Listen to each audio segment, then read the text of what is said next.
हरी गुरु परमात्मा परेशो ऐसा ज्याचा दृढ विश्वास देवतायाचा अंकिला स्वय संचरा त्याचे घरा एका जनार्दनी गुरुदेव येथे नाही वासुशय देवतायाचा अंकिला स्वय संचरा त्याचे घरा विठोबा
गुरु परमात्मा परेशो ऐसा ज्याचा दृढ विश्वासू देवतयाचा अंकिला स्वय संसारा त्याची घरा प्रस्तुत प्रसंगी कीर्तन रूपी सेवेकरिता निवडलेला अभंग शांतीब्रह्म श्री संत एकनाथ महाराज यांचा 3 चरणांचा आणि श्री गुरूंचं महात्म्य वर्णन करून सांगणारा अशा पद्धतीचा अभंग आहे। या अभंगामध्ये शांतीब्रह्म श्री संत एकनाथ महाराज आपल्याला काय प्रतिपादन करून सांगतात तत्पूर्वी आपण एकदा संतांना नमन करू। श्री संताची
श्री संतांच्या माथा चरणावरी साष्टांग हे करी दंडवत विश्रांती पावलो सांभाळा उत्तरी वाढावे अंतरी प्रेम सुख गुरु परमात्मा परेशु ऐसा ज्याचा दृढ विश्वासो देवतयाचा अंकिला सोये संसारा त्याचे घरा प्रस्तुत प्रतिवर्षीप्रमाणे याही वर्षी श्री व्यास पौर्णिमेनिमित्त म्हणजे गुरुपौर्णिमेनिमित्त आपण हा एकदिवसीय सोहळा या ठिकाणी संपन्न करतो.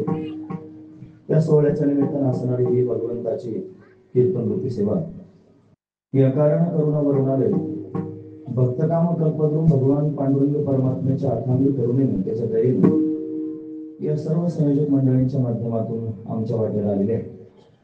सेवेकरिता निवडलेला अभंग शांती ब्रह्म श्री संत एकनाथ महाराजांचा आहे. नाथ महाराज या अभंगाच्या माध्यमातून साध्य साधनाचा विचार करतायत. काय सांगतायत महाराज? महाराज म्हणतात तुम्हाला भगवत प्राप्ती रूपी साध्यापर्यंत जर जायचं असेल तर तुम्हाला साधना करावी लागेल आणि ती साधना केल्याशिवाय तुम्हाला भगवत प्राप्ती होणार नाही. काय साधना करावी लागेल? ज्यांच्या माध्यमातून तुम्हाला भगवंतापर्यंत जायचंय ते संत आहेत, ते श्रीगुरु आहेत, ते स्वतःच त्यांनी ईश्वर स्वरूप आहेत, ते प्रकृतीच्या पलीकडे आहेत, ते परब्रह्म स्वरूप आहेत असा दृढ विश्वास तुमच्या अंतःकरणात तुम्हाला धारण करावा लागेल. जर तुम्ही हा दृढ विश्वास अंतःकरणात धारण केला, या दिव्य साधनावर जर तुम्ही आरूढ झालात तर काय होईल? म्हणजे काय विश्वास धारण करायचा? गुरु परमात्मा परेशु आपले जे श्रीगुरु आहेत तेच परब्रह्म स्वरूप आहेत, परमात्मा स्वरूप आहेत. परेश शब्दाचे दोन अर्थ मला करता येतील. पहिला अर्थ असा की परेच्याही पलीकडे असणारे जे तत्व आहेत त्या तत्व स्वरूप झालेले, आणि दुसरा अर्थ असा करता येईल की प्रकृतीच्या पलीकडे असणारे ईश्वर आहेत तर स्वरूप झालेले जे आहेत ते आपले श्रीगुरु आहेत. म्हणून परमात्मा परेशु गुरु परमात्मा परेशु ऐशा ज्याचा दृढ विश्वास असा त्याचा दृढ विश्वास अंतःकरणात निर्माण झाला त्याला काय होतं? महाराज म्हणतात देवतयाचा अंकिला देव स्वतःच त्याच्या अंकित होतो. त्याला वेगळा देव शोधायला जायची आवश्यकता पडत नाही. देव त्याच्या अंकित होतो आणि सदैव देवाचा त्याच्या घरामध्ये संचार होतो. म्हणजे देव त्याच्या मागे पुढे फिरत राहतो. कधी ज्याच्या अंतःकरणात श्रीगुरूंविषयी असा दृढ विश्वास निर्माण झाला त्याच्या घरी देव स्वतःच चालत येतो. त्याला वेगळा देव शोधायला जायची आवश्यकता पडत नाही. हा त्याचा दिव्य असणारा भाव आहे. म्हणून एका जनार्दनी गुरुदेव येथे नाही बा संशय. महाराज म्हणतात मी जनार्दनाचा असणारा शिष्य. मी तुम्हाला अगदी आत्मविश्वासानं त्यांनी सांगतो ज्याच्या अंतःकरणामध्ये गुरु हा देव आहे असा दृढ विश्वास त्यांनी पक्का झालेला आहे, त्याला त्यांनी महाराज वेगळं काही पाहण्याची आवश्यकता पडणार नाही.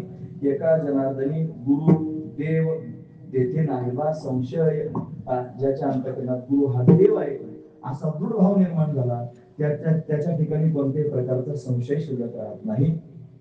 असाही अर्थ आपण या ठिकाणी पाहू शकतो. म्हणून संशय रहित होण्याकरिता हरिप्राप्ती करण्याकरिता जर काय साधन केलं पाहिजे तर आपला दृढ विश्वास दृढ निश्चय अंतःकरणाचा झाला पाहिजे. आणि कुठे झाला पाहिजे तर आपल्या श्रीगुरूंच्या ठिकाणी झाला पाहिजे. तर आपण परमपदापर्यंत जाऊ शकतो. हा त्यातला विशेष भाव आहे. असा अभंगाचा सरळ अर्थ पाहण्याचा आपण प्रयत्न केला. विठोबा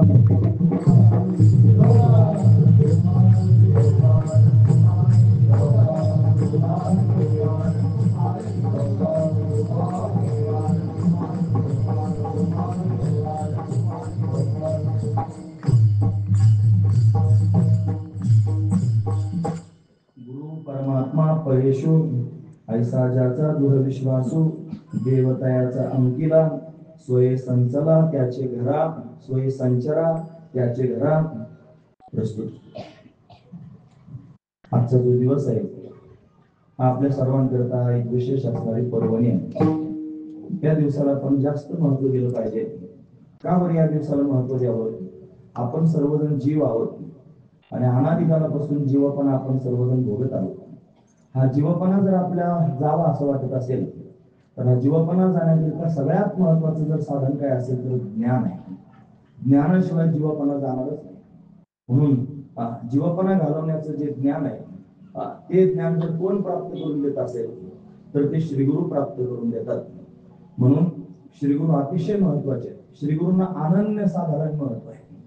म्हणून त्या श्री गुरूंचा महिमा, त्या श्री गुरूंचं गुणगान आपण त्यांनी गायलं पाहिजे, त्यांची सेवा आपण केली पाहिजे, अविरतपणे जीवनभर आपण त्यांचं दास राहिलं पाहिजे. पण तरी सुद्धा आपण प्रापंचिक आहोत, रस्ती आहोत, सदैव आपल्याला श्री गुरु सेवेमध्ये रत होता येत नाही.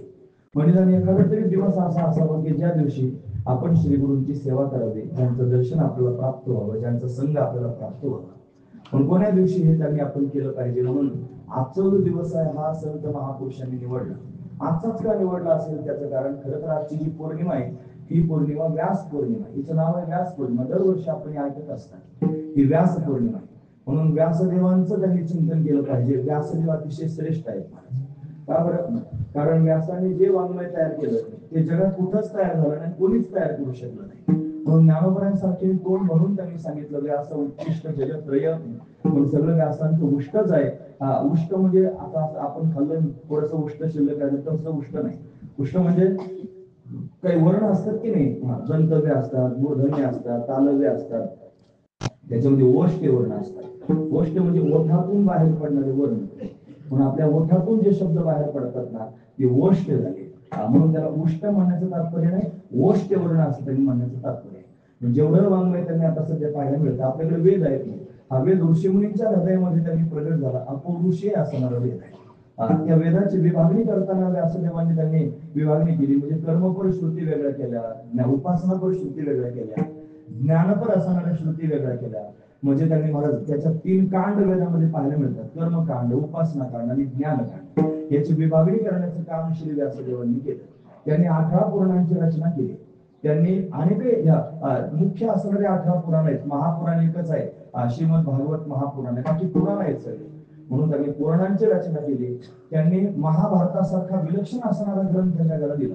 ज्ञानोबराय म्हणतात महाभारती जे नाही ते नाहीचे लोकित्रय. महाभारतात जे नाही ती लोकात कुठे सापडणार नाही. म्हणून व्यास उच्चिष्ट पाहिजे जगत्रय.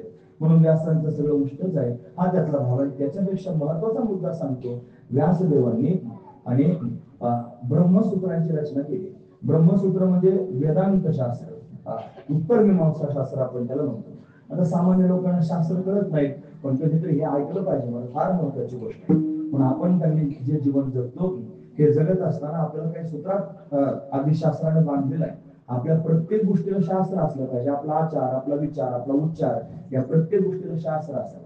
आपला आचार हा पूर्वमीमांसा शास्त्रानुसार असावा, आपला विचार हा उत्तर मीमांसा शास्त्रानुसार असावा आणि आपला उच्चार हा पाणिनीच्या व्याकरण शास्त्रानुसार असावा. म्हणजे आपल्या प्रत्येक गोष्टीला काहीतरी शास्त्र असलं पाहिजे, ते शास्त्र आपल्याला कळलं पाहिजे.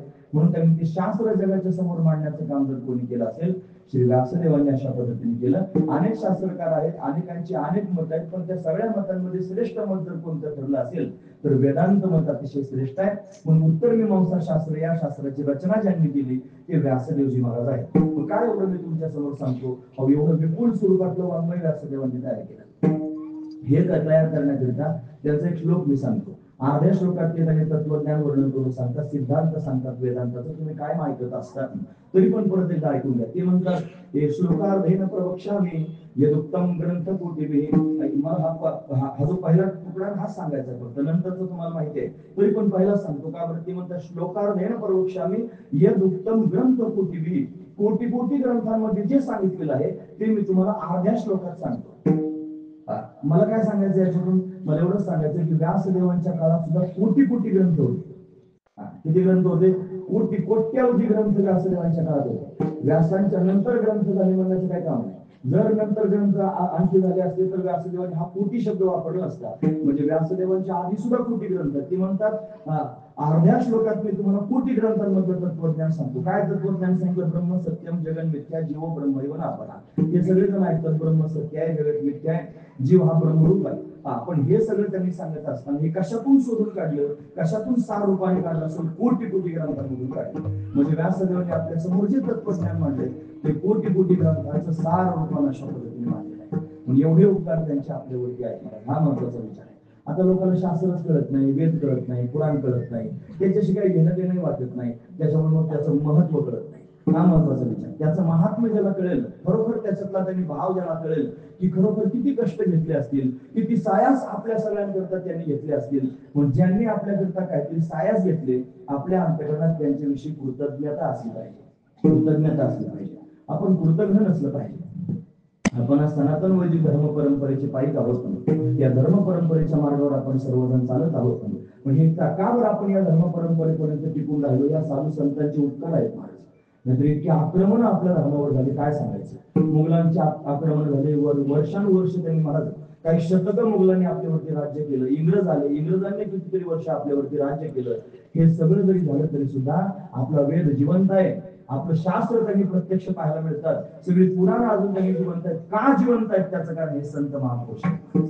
यांनी जर हे जिवंत ठेवलं नसतं तर आपल्यापर्यंत हे कसं आलं असतं. त्यांचे सगळ्यांचे आपले उपकार आहेत. या सगळ्या संत महापुरुषांचा अंतर्भाव जर कोणात होत असेल तर सगळ्यांमध्ये श्रेष्ठ गणले गेले जे आहेत की नाही ते व्यासदेवजी महाराज आहेत. म्हणून सगळ्या संतांची एकाच वेळेला पूजा व्हावी असं वाटत असेल तर आपण व्यासदेवांची पूजा केली पाहिजे. मग ती कधी करावी? म्हणून आजची जी पौर्णिमा आहे या पौर्णिमेला व्यास पौर्णिमा असं ते म्हणतात. मग तुम्ही म्हणा व्यास पौर्णिमा म्हणतात, मग गुरु पौर्णिमा म्हणायचं काय काम आहे? असं आहे की व्यासाने शिकवलं जे तत्व, आता मी तुमच्या समोर जे बोलतोय की नाही हे सगळं व्यासांचं उष्ट सांगतोय. हा महत्वाचा विषय आहे. मी काय कोणाच माझ्या मनातलं थोडं सांगतो, मी व्यासांचं सांगतोय. म्हणजे जेवढे सांगणारे आहेत की नाही ते सगळे व्यासांचं सांगतात. हा महत्वाचा विचार आहे. म्हणजे सांगणारे कोण झाले? व्यास स्वरूप झाले. सांगणारे कोण झाले? व्यास स्वरूप. हे जे मी उभं राहिलं की नाही त्याला लोक काय म्हणतात? व्यासपीठ म्हणतात. व्यासपीठ म्हणतात किंवा प्रवचन कथा ज्याच्यावर बसून सांगितली जाते त्याला काय म्हणलं जातं? व्यासपीठ असं म्हणलं जातं. सहज माणूस म्हणतो व्यासपीठ. ते व्यासपीठावर बसले, व्यासपीठावर असं म्हणले, मग बऱ्याचशा चर्चा होतात. व्यासपीठ हा शब्द त्यांनी महाराज सगळ्यांच्या लक्षात आहे की नाही. का बरं व्यासपीठ? कुठं गेलं तरी असं काय बाकीचं काही पीठ म्हणलं जातं का? बाकीचं नाही. मग व्यासपीठच म्हणतात. का बरं? हे सगळं जे सांगितलं जातं ते व्यासांचं सांगितलं जातं. म्हणून त्यांनी सांगणारा जो आहे तो व्यास स्वरूप मानला जातो. म्हणून कथा सांगणारा जो असतो की नाही बऱ्याच वेळेला कथाकार शब्द वापरला जातो, कथा प्रवक्ता शब्द वापरला जातो. पण अजून एक अंडरलाईन करण्यासारखा शब्द सांगतो, कथा व्यास. हे की नाही? मग कथाकाराला सुद्धा काय म्हणलं जातं? व्यास म्हणलं जातं. का बरं? त्या कथाकाराचं विशेष अस्तित्व नाही, त्याचं अस्तित्व त्याच्या ठिकाणी कोणाचं? व्यासांचं. मग सांगणार कोणाचं आहे? तो व्यासांचं सांगणार आहे. मग आपण बऱ्याच वेळेला कोणाचं ऐकतो? आपल्या श्रीगुरूंचं ऐकतो. हे की नाही? मग आपले श्रीगुरु कोणाचं सांगतात? ते व्यासांचंच वर्णन करून सांगतात. मग ते श्रीगुरु कोण झाले? व्यास स्वरूप झाले. हे की नाही? मग व्यास पूजनाच्या दिवशी आपण व्यास समजून कोणाची पूजा केली पाहिजे? बस तुम्हाला कळलं. मला एवढंच सांगायचं. म्हणजे आपण कोणाची पूजा करावी? आपल्या श्रीगुरूंची पूजा करावी. आपले श्रीगुरु व्यास स्वरूप आहेत असा विचार करून आपल्या श्रीगुरूंचं आपण पूजन केलं पाहिजे. म्हणून कालांतरानं व्यास पौर्णिमा म्हणता त्याच पौर्णिमेला गुरु पौर्णिमा असं पण नाव अशा पद्धतीने प्रचलित झालं. म्हणून त्यांनी हे दोन नावं प्रचलित का झाली त्याचा निर्वाळा मी तुमच्या समोर अशा पद्धतीने करून सांगितला. असो, आजच्या तिथीचं महत्व मी तुमच्या समोर वर्णन करून सांगितलं. आता त्यांनी महाराज ज्यांच्याकरिता आपण उपस्थित आहोत, आपले श्री गुरु श्री व्यासदेवजी महाराज या सगळ्यांकरिता आपण उपस्थित आहोत ना, मग ते काय आहे, ते त्यांची गरज काय आहे, आपण त्यांच्यापर्यंत का गेलं पाहिजे, या सगळ्या गोष्टींचा आपण विचार केला पाहिजे. अतिशय कमी वेळात आपण केला पाहिजे, आहे की नाही? 3:15 तर वाजले, 4 वाजेपर्यंत आपलं कीर्तन करायचं. आता मी 4 म्हणतो म्हणजे मला माहित नाही किती होईल, पण तरी पण आपण 4 वाजेपर्यंत नक्की त्यांनी बोलण्याचं प्रयत्न. हे 2 ते 4चा टायमिंग काय घेतला माहितीये का? त्याचं कारण असं आहे, एकतर गुरुपौर्णिमेचे कार्यक्रम गावगाव सकाळी लवकर होतात, नाहीतर संध्याकाळी तरी होतात. मग सगळ्या लोकांना सुविधा करावं. सकाळचा गुरुपौर्णिमेचा आपापल्या स्थानावर गुरुजींच्या स्थानावर जाऊन इथं 2 ते 4 कीर्तन ऐकायला येणं व्हावं, किंवा इथं 2 ते 4 कीर्तन ऐकून संध्याकाळी आपल्या स्थानावर कीर्तन ऐकायला जाता यावं. म्हणून हा दुपारचा त्यांनी कालावधी आपण अशा पद्धतीने निवडला. एका दिवशी नाही डुकल्या खाल्ल्या दुपारच्या काळात थोड्या वामकुक्षला काय बिघडतं थोडस नाही विचार झाले आशीर्वाद, पण भगवंताचं चिंतन तर ऐकायला भेटेल की नाही महत्वाचा विचार आहे. असू द्या. म्हणून त्यांनी ज्या श्रीगुरूंकरता आपण एकत्र झालो, ज्या व्यासदेवांकरता आपण एकत्र झालो, काय आहे ते, त्यांची काय आवश्यकता आहे आपल्याला, खरंच महत्वाचा विचार आहे. म्हणून लोक जीवन जगतात, जीवन जगत असताना आणि लौकिकातलं व्यवहारातलं ज्ञान त्यांनी अशा पद्धतीने त्यांना आपल्या परिवाराकडूनच प्राप्त होतं. कोणी जातीपातीचा असेल तर त्याच्या जातीपातीचं कर्म त्याला वडिलोपार्जित अशा पद्धतीने प्राप्त होतं. नसेल त्याच्याला फार शिक्षण घेतलं असेल, एखादी डिग्री मिळवली तर तो त्याच्या पद्धतीने काहीतरी काम करत असेल आणि ते त्यांनी मला पुढच्या पिढीला अशा पद्धतीने देत असेल. वडिलोपार्जित पोट भरण्याची विद्या आपल्या सगळ्यांना प्राप्त होऊ शकते, महत्वाची गोष्ट आहे. पण पोट भरण्याची विद्या प्राप्त झाली म्हणजे मनुष्य फार मोठा झाला का? तुम्हाला काय वाटतं? पोट भरण्याची विद्या प्राप्त झाली म्हणजे फार संपन्न झाला का? नाही होत. अहो, पोट तर कोणी सुद्धा भरत. जे कामाला नाही तर ज्याने डिग्री नाही ते पण पोट भरत. हा महत्वाचं, खरं सांगतो मी. आता कुठे काही पोट कामाला आहेत का? तरी पण त्यांनी मस्त त्यांनी फिरतात. मांजरं त्यांनी कुठे कामाला येतात फक्त म्याव करायचं, बाकी काहीच काम करायचं, म्याव करायचं नाही तर पायात तरी घोटाळायचं, भरपूर दूधही प्यायला मिळतं, काला सुद्धा करून देतात बायका, तुम्ही लक्ष निवड त्यांनी ते टाकत नाही, त्या मांजरीला काला सुद्धा करून द्यावा लागतो. मग ते काय करून आपण काही घेऊन आणली काही पण नाही, आपण तिला काला सुद्धा खाऊ लागतो. म्हणजे कुत्र्यांना, बैलांना, नोकऱ्या नाहीत, काय नाही, तरी पण ती मस्त पैकी खाऊन पिऊ नाहीत. पोट भरण्याची विद्या प्राप्त करून घेणं म्हणजे फार मोठी विद्या मिळवली असं नाही. मग विद्या जर मिळवायची असेल तर कशाची मिळवावी? विद्या जर मिळवायची असेल तर मुक्त होण्याची विद्या प्राप्त करून घ्यायची. याच्यामध्ये अंडरलाईन करा, फार महत्वाचं. तुम्हाला जर ज्ञानच मिळवायचं असेल तर पोट भरण्याचं ज्ञान कोणी मिळू शकतं, जर ज्ञानच मिळवायचं असेल तर मुक्त होण्याचं ज्ञान मिळवलं पाहिजे. आता बऱ्याच लोकांच्या मनात प्रश्न पडले, मुक्त म्हणजे काय असतं? हे की नाही, हा सगळ्यात महत्वाचा मुद्दा आहे की मुक्त म्हणजे नेमकं काय नाही. आपण बंधनात आहोत हेच लोकांना माहित नाही, त्याच्यामुळे मुक्त होण्याची प्रक्रिया त्यांच्या डोळ्यासमोर येते. सगळ्यात महत्वाचं आपण बंधनात आहोत हेच लोकांना कळत नाही. तुम्हाला कुठे बंधन आहे? आम्हाला काय बांधून टाकलं का? साखळ्या काय बांधल्या का? दोर बांधले का? काय केलं? पण खरं सांगतो, जरी बंधनं दिसत नसतील तरी सगळ्यात मोठी बंधनं आपण हृदयामध्ये घेऊन फिरत असतो. काही पाश, बंधनाला पाश म्हणतात की नाही. मी तुम्हाला पाशांची नावं सांगतो. पाश, ग्रहपाश नाव ऐकलं का? ग्रह म्हणजे घर आणि पाश. आता घर काय पाश करणार आहे? घरात सुद्धा माणूस अडकून पडतो. आता काही विस्तार करण्याची गरज आहे का? अजिबात नाही. मग तुम्हाला कळालं पाश कशाला म्हणतात आहे की नाही? उगाच समाज भिंत असावं लागेल, समाज भिंत असेल, एक भिंत एकच असेल, तिकडून हाई करून, ठीक आहे ना. आणि त्यानं जर तिकडच्या बाजूने थोडं खेळा ठोकायला सुरुवात केली ना भिंतीला, तर दण दण दण दण चांगलं वाचलंय म्हणा. तिकडे जर मोठा पुराडी खेळा असला तर इकडच्या बाजूने पापुडा सुद्धा पडायची दाट शक्यता असते, आहे की नाही. ते म्हणते लगेच ताबडतोब धावत जाते, दण दण वाजले की त्याच्या घरात काय खेळा ठोकू नका, का बरं? इथं ठोकल्यासारखं वाटतंय. कशाचा पाश आहे? हा ग्रहपाश आहे. खरं सांगतो, दिसतो का? पण आपल्याला नाही का आपल्याजवळ? खरंच आता मी एक पाच सांगतो. मग सगळ्यात शेवटचा पाच सांगायचं लक्षपूर्वक आहे. गुरुची गरज काय एवढंच मला सांगायचं. हा महत्वाचा विचार सांगतो. हा ग्रहपाश आहे. आपण त्याच्यात अडकलेलो, जरी आपण बोलून दाखवत नसलो तरी, आपण जरी त्यांनी मानत नसलो, काही भांडी ते सगळं बाजूला आहे तुमचं काही पण तुम्ही सांगता, आम्ही काय अडकलेलो नाही, पण कुठेतरी अडकावं असतंच ना.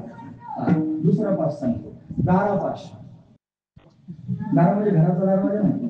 दारा शब्दाचा अर्थ तो पत्नी, आणि पाश म्हणजे बंधन. पत्नीचं बंधन असतं की नाही?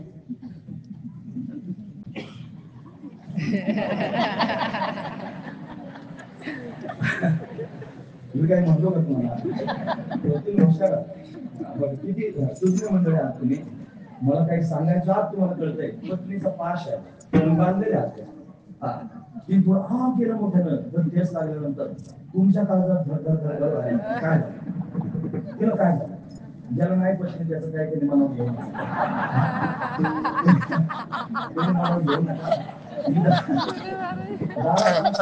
महत्वाचा विचार जाऊ द्या. त्याचा पुढचा सांगते, पुत्रपाश. पुत्र म्हणजे मुलगा. पुत्र पाश आहे, पाश आहे. स्वजन पाश, पाश आहेत की नाही? हे सगळे पाश आहेत. त्याच्यापेक्षा सगळ्यात मोठा पाश जर कोणता असेल, आशा पाश, सात पाश आहे. आणि त्याच्यामध्ये आशा पाश हा सगळ्यात श्रेष्ठ असणारा पाश आहे. कशाची ना कशाची तरी आशा आपल्या पोटात भरलीच आहे ना, काहीतरी मिळवण्याची आशा. संसारिक जर झाला तर संसारातली आशा, आणि एखादा संसारातून विचारानं बाहेर पडला आणि परमार्थात आला तर परमार्थात पण फार जास्त आशा असतात. हा महत्वाचं, मला ते नाही सांगायचं, पण आपापलं त्यांनी पाहून घ्या. हा महत्वाचा विचार, आपण कोणत्या पाशात अडकलो याच्यात पण त्यांनी मला आशा अनेक हे का बरं आशा निर्माण होतात आपल्या अंतःकरणात? हे सगळेचे सगळे पाश बंधन आपण का निर्माण करून घेतले? त्याचं कारण आपण स्वतःला अमुक समजायला लागलो म्हणून. हे योनिया थंड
तुम्ही ऐकत ना सर्वजण, फार महत्वाचं. त्यांनी प्रमाण दिलं, मुक्त होता परी बळी झाला पद्धत घेऊन या छंद माझे माझे. हा जो माझे माझेचा छंद आहे ना, त्याच्या आधी एक छंद आहे मी. कशाचा छंद आहे? मी पणाचा छंद. मी अमुक आहे, मी अमक्या जातीचा, मी अमक्या धर्माचा, मी अमक्या पंथाचा, मी अमक्याच अमुक आहे, मी मनुष्य आहे. हा जो मी आपल्या सगळ्यांच्या पोटात घुसला की नाही, या मी मुळे माझेपणाचा छंद लागतो. आपला जन्म झाला, मी जन्माला आलो. कोणाच्या पोटी जन्माला आले? माझी आई. आता माझ्या आले का नाही? माझे वडील, माझा भाऊ, माझं घर, माझा प्रपंच, माझं कुळ, माझं गोत्र. मग हे माझं मीच्या नंतर सुरू होतं. हा महत्वाचा विचार.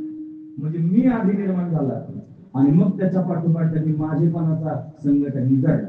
मी आणि माझे दोन गोष्टी आहेत, फार घातक आहे. मी सांगतो असं नाही, भगवान स्वतः ज्ञानोबा म्हणतो, अहम ममतेची निलवड सबडी, माते न पवतीची बापुडी, मनोनी जन्म मरणाची दुखडी, ढवळती ठेली. अहम ममतेची निलवड सबडी, मी आणि माझे या दोन गोष्टी आपल्या जवळ आहेत. आणि म्हणून आपण जन्म मरणाची परंपरा बघतो. मी झालं तयार कशाने असेल याचा विचार केला पाहिजे, किंवा मी कोण आहे याचा विचार केला पाहिजे. हा महत्वाचा विचार आहे. आता सामान्य ढोबळ मानाने जर कोणाला प्रश्न विचारला तुम्ही कोण आहात, तर आपण लगेच आपला परिचय सांगून टाकू. हा महत्वाचा विचार आहे. जो आपण परिचय सांगू, कोणी म्हणेल मी आमक्याचा अमुक आहे, मी आमक्या गावचा आहे, आमक्या जातीचा, आमक्या धर्माचा, पंथाचा, असं वर्णन करून सांगेल. खरं सांगा, मी मनुष्य आहे असं त्यांनी एखादं म्हणेल. पण खरं सांगा, हा परिचय त्याचा योग्य असणारा परिचय आहे का? अभिमान योग्य परिचय, त्याला शून्य मार्ग आहे.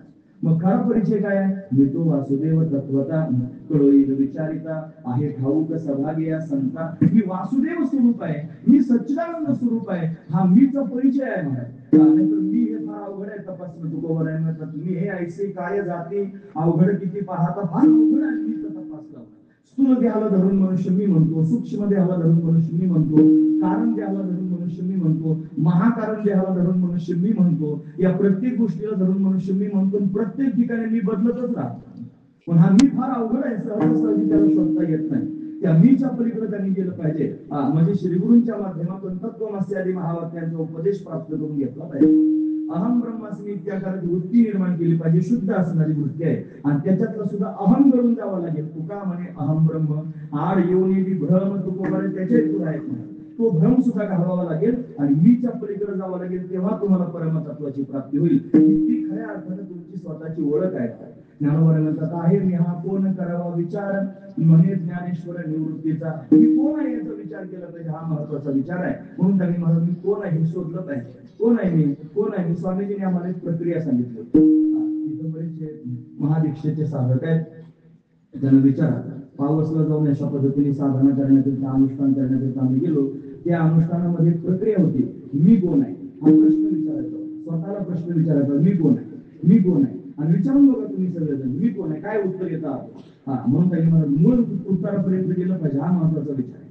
आपल्या सगळ्यांच्या ठिकाणी हा मी तयार झाला आणि हा घातक असणारा मी आहे. म्हणून हाच मी आपल्याला जन्माला कारणीभूत ठरतो, हाच मी आपल्या दुःखाला कारणीभूत ठरतो. मग हा कुठून आला मी? हा मी त्यांनी निर्माण होण्याकरिता कारण कोण? हा मी निर्माण होण्याकरिता कारण आहे अज्ञान. काय कारण आहे? अज्ञान कारणीभूत आहे. सगळ्या दुःखाला कारण अज्ञानच आहे. हा महत्वाचा विचार. अविद्या सगळ्या दुःखाला कारण आहे. शास्त्रकाराने विचारलं दुःखाला कारण कोणते? म्हणजे दुःखाला कारण शरीर. मग शरीराला कारण कोण? म्हणजे शरीराला कारण धर्माला कारण कोण? म्हणजे रागद्वेष.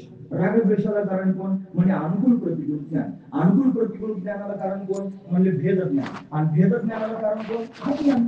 आलं की नाही अज्ञानापर्यंत? म्हणजे आपल्या सगळ्यांच्या ठिकाणी काय आहे? सगळ्यांनी सगळे चांगले माणसं खरं सांगा, कबूलच करीत नाही अज्ञान. जोपर्यंत अज्ञान कबूल करणार नाहीत ना लोक, तोपर्यंत ते मुक्त होणार नाहीत. फक्त लक्षात ठेवणे काय सांगते.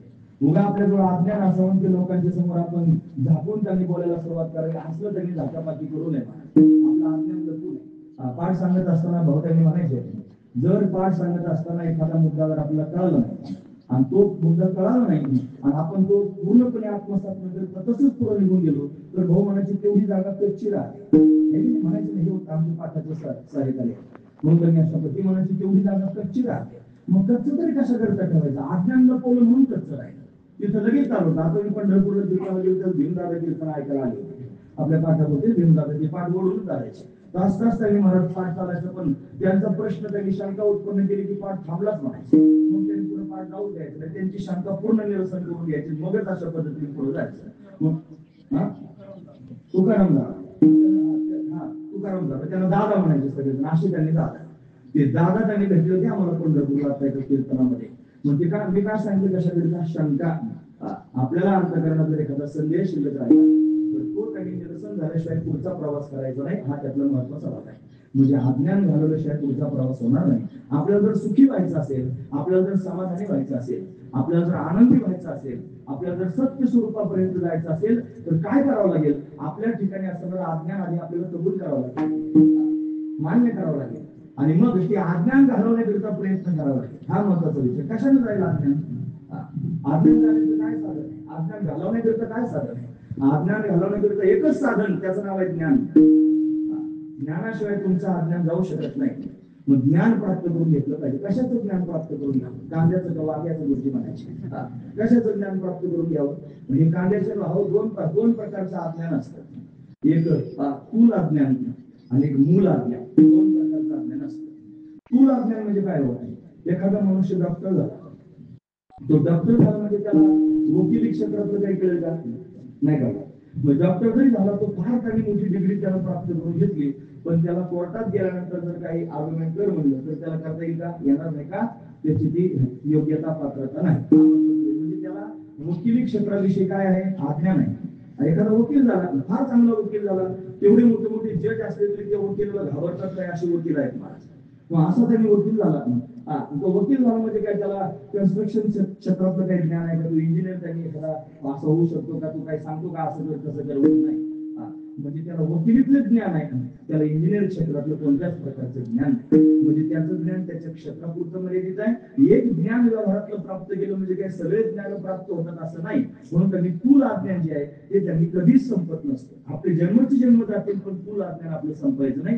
एका मनुष्याला सामान्य असणाऱ्या जीवाला सर्वज्ञ होता येणार नाही. स्थूल अज्ञान कोणाच्या ठिकाणी नाही? सर्वज्ञ असणाऱ्या ईश्वराच्या ठिकाणी. कारण सर्वज्ञ आहे ना, वेदाच्या ठिकाणी सर्वज्ञ आहे, संतांच्या ठिकाणी सर्वज्ञ आहे. ती काही करू शकतात. प्रमाण करीन तो काय महाराज बळी पाहिजे शुद्धांगी, म्हणजे ते सर्वज्ञ काही पण करू शकतात.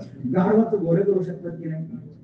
आम्ही करू दृष्टीपुढे. स्त्रीचा पुरुष करू शकतात की नाही? त्यांच्या सामर्थ्यानं. हा महत्वाचा विचार आहे. म्हणजे स्थूल अज्ञान आपल्यासारख्या सामान्यांना पूर्णपणे घालवता येणार नाही आणि ती घालवण्याच्या घोटाळ्यात जाऊ पण नका. त्याच्याकडे दुर्लक्ष करा.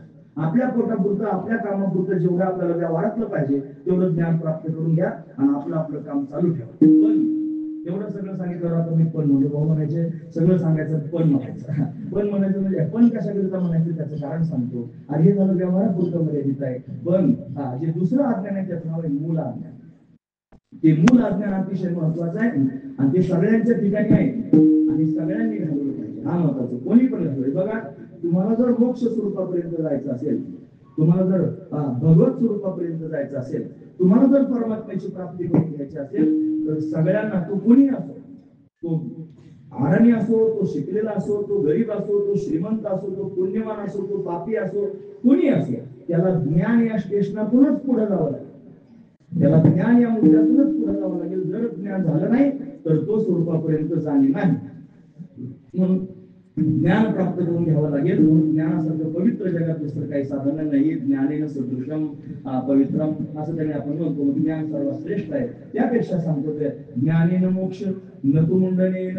ज्ञानानं मोक्ष प्राप्त होतो, मुंडन केल्यानं मोक्ष प्राप्त. मुंडन म्हणजे संन्यास घेतल्यानं मोक्ष प्राप्त व्हायचं नाही, ज्ञान प्राप्त करून घेतल्यानं मोक्ष प्राप्त होईल. म्हणून ज्ञान यामध्ये तुम्हाला पुण्यासवर कळलं ना सगळं. आता आपण सगळेजण दुःख कोणामुळे भोगतो?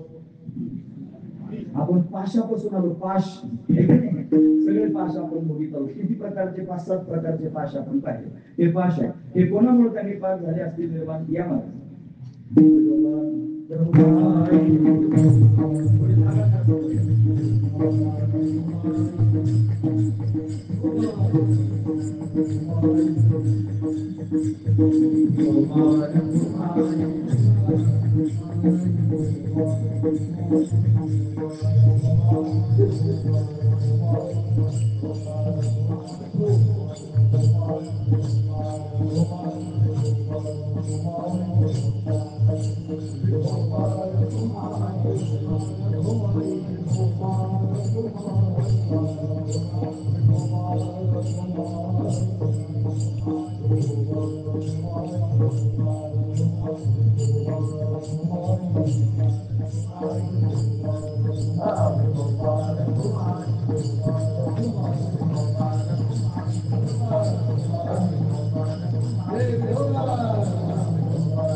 ऐकणाऱ्या लोकांना वाटेल बघा बुवा लोक कसे असतात.